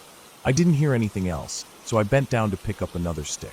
When I stood back up, he was there, just standing a few feet away, watching me. I jumped back, my heart slamming into my ribs. He was thin, sunburnt, with hollow cheeks and eyes that looked too big for his face. He smiled, but it didn't reach his eyes. He asked if I needed any help. I shook my head, saying I was just gathering wood for the fire. He offered to sell me a bundle for $10. I looked around at the forest floor, littered with fallen branches and dead wood. I almost laughed. He said I wouldn't find much because they'd already cleared it out over the past few weeks. That stuck in my head. Weeks? I asked him how long he'd been out here. He said almost a month. Something in my stomach twisted. The longest anyone could camp out here legally was 2 weeks. After that, you had to move on. I asked him if he was alone. He said yes, but I just heard him yelling at someone. I mentioned it casually, pretending not to care, and he stammered, looking down at his feet. Yeah, he said, there's some dudes I know camping over there, up on the other side of the river. I felt sick. My hands were shaking as I shifted the tote on my hip. He started telling me his story, how he was from Pennsylvania, took a bus to Lexington, then somehow ended up out here living in the woods. He said he'd been staying behind some businesses near where I worked, which sent a chill down my spine. I knew exactly where he was talking about. I saw people coming in and out of those woods every day on my commute. Homeless people, immigrants, addicts. They stayed hidden in the trees behind the strip of old buildings and gas stations before the road curved out toward the interstate. I wondered if I'd seen him before, sitting on the curb with a sign, or standing at the gas station door asking for change. He said he'd been living on snakes, bugs, and selling firewood to hikers for beer money. But we were the first people he'd seen in weeks. His words didn't line up. If we were the first who'd been buying his wood, who were the people he was yelling at? He wasn't making sense. My skin prickled all over as he shifted from foot to foot, glancing around like he expected someone else to appear. He told me he'd been camping up top, where he could see everything. Everyone. He gestured up the hill, saying his site overlooked ours, then asked if I wanted to see it. Before I could answer, he was already walking away, expecting me to follow. I didn't want to, but I felt frozen, like I had no choice. My boyfriend was back at the tent, probably wondering what was taking so long. I followed him up, my feet dragging through dry leaves, my heart pounding so hard I felt lightheaded. His camp was a mess of tarps strung between trees, old sleeping bags, empty beer cans, plastic bags stuffed with clothes and food wrappers. But it wasn't just a single setup. There were at least 3 different bedrolls, piles of stuff spread out in a way that didn't look like one person living alone. He kept talking, words tumbling out of his mouth about how lonely he'd been, how no one cared if he lived or died out here. I felt the fear rising in my throat like bile. My hands were shaking so badly I shoved them in my pockets to hide it. He pointed down the hill, saying he could see our tent perfectly from his sight. He liked it up here, so he could keep an eye on things. I nodded, pretending I didn't care, pretending I didn't feel like vomiting. It was almost dark now, shadows swallowing everything under the trees. He walked me back down to our camp and helped get the fire going, using a lighter from his pocket and arranging some twigs over a pile of dry leaves. The flames flared up quickly, casting his face in orange light, making his eyes look black and bottomless. I tried to act casual, thanking him, saying we were fine now and he should probably head back up before it got too dark. He hesitated, standing there, shifting from foot to foot. Then he mumbled something about needing to check his stuff and walked away up the hill, disappearing into the shadows. As soon as he was gone, I crouched down next to my boyfriend and whispered everything to him. Every detail, every lie, every feeling in my chest telling me to run. I told him we needed to leave. We didn't have a gun. We didn't even have a proper knife. Nothing to protect ourselves if this guy, or whoever he was with, decided to come down in the night. I couldn't sleep knowing he was up there, watching, listening, lying about who he was and what he was doing. We started packing as quietly as we could, shoving sleeping bags into their sacks, rolling up mats, stuffing them into our packs. We left the tarps strung up because untying them would make too much noise. I was shaking so hard I dropped my water bottle twice. My boyfriend grabbed my shoulder, squeezing it, telling me without words to hurry. My mouth was dry. My heart felt like it was going to burst. Then, just as I shouldered my pack and stood up, ready to start walking, his voice came down from the hill, loud and echoing through the trees. "How's it going down there?" I froze. My boyfriend grabbed my hand, and we started moving. We didn't answer. We just walked as quickly and quietly as we could down the trail, away from his voice, away from the firelight, away from the tarps and the tent, and everything we'd set up for a peaceful night under the stars. The walk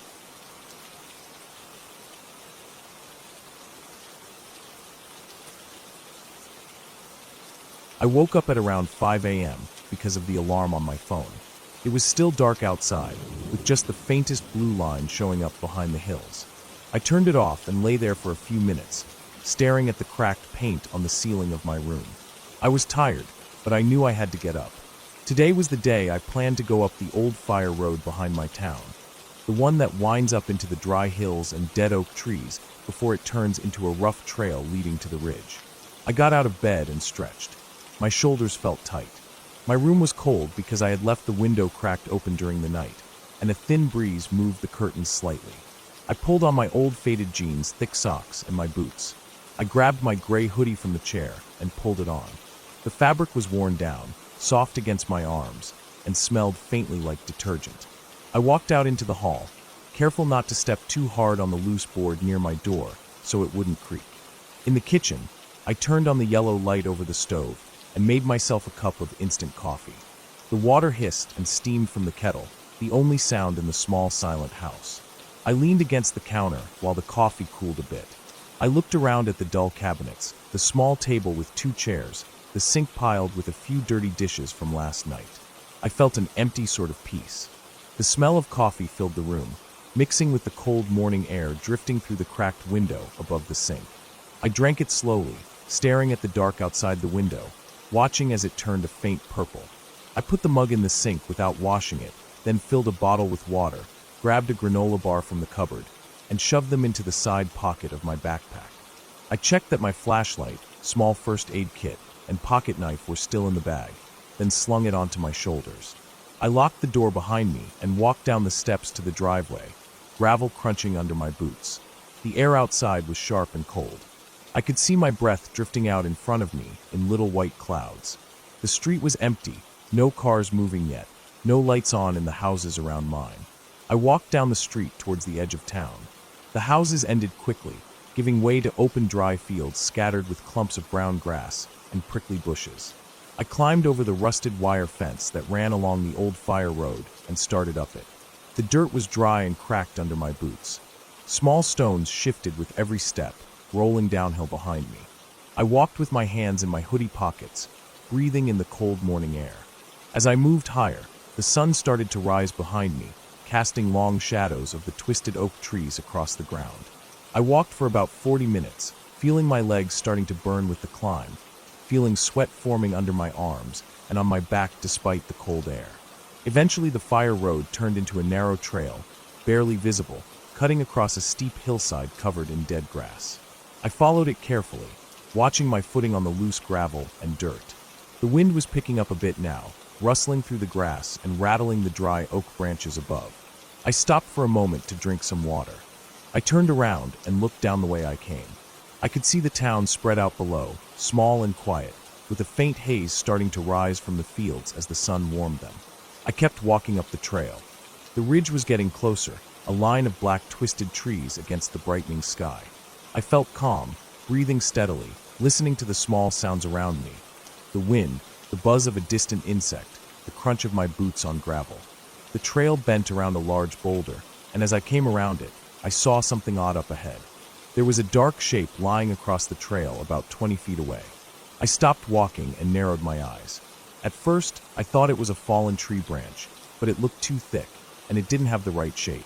I walked forward slowly, feeling my chest tighten a bit with unease. As I got closer, I realized it was an animal. A deer. It was lying on its side, completely still. When I reached it, I saw it was dead. Its body was stiff, legs bent at awkward angles, eyes dull and glassy. There was dried blood around its neck and chest, and its fur was torn open in places. I felt a wave of nausea rise up in my throat, but I swallowed it down. I looked around, feeling suddenly exposed. The ground around the deer was disturbed, dirt kicked up, bushes crushed down flat. Something had attacked it here, and recently. I felt the hairs on the back of my neck stand up. The wind seemed colder. I looked at the ridge up ahead. It wasn't far, maybe another 10 minutes of climbing. Part of me wanted to turn around and go back down, but I told myself I was being paranoid. I stepped around the deer carefully and kept walking, my eyes scanning the bushes and the trees on either side of the trail. The trail curved again and began to climb more steeply. I could hear my breath coming out in short bursts now, my legs aching from the climb, but I kept moving. As I neared the top, the ground leveled out into a narrow flat area lined with rocks and low bushes. From here, I could see out over the entire valley. The sun was fully up now, flooding everything with bright yellow light. I dropped my bag onto the ground and sat down on a rock, breathing hard. I pulled out my water bottle and drank deeply, feeling my heartbeat slowing down. I unwrapped the granola bar and ate it slowly, chewing each bite while looking out at the view. The town looked small and quiet far below, and beyond it stretched miles of dry hills and scattered trees. After resting for a while, I stood up and stretched my back. I decided to keep walking along the ridge trail for a bit before heading back down.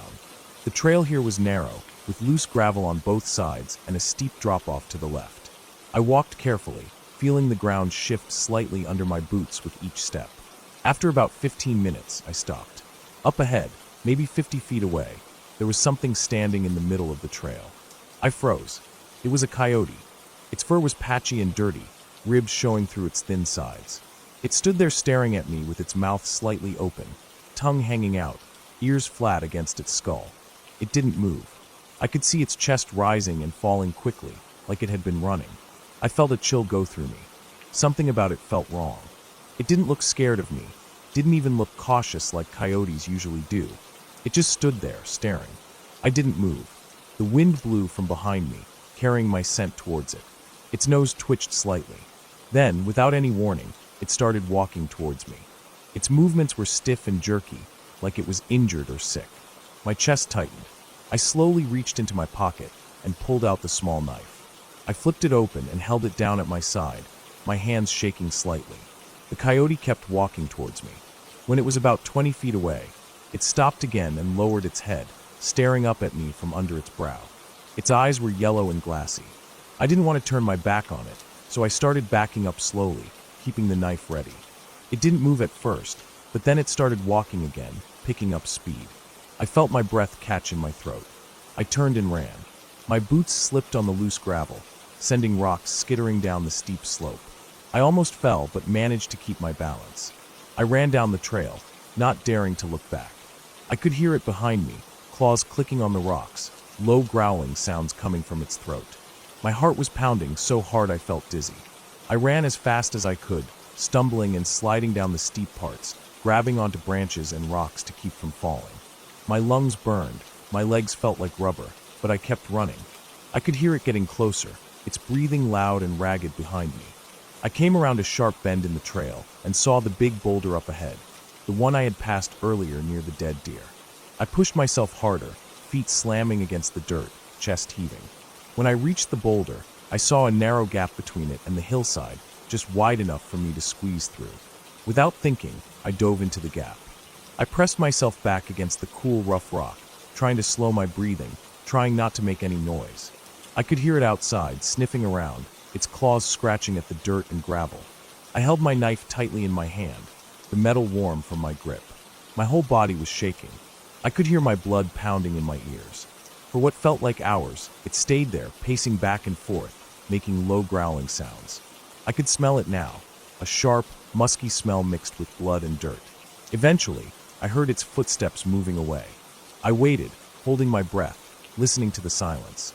After a long time, I slowly stepped out from the gap and looked around. It was gone. I couldn't see it anywhere.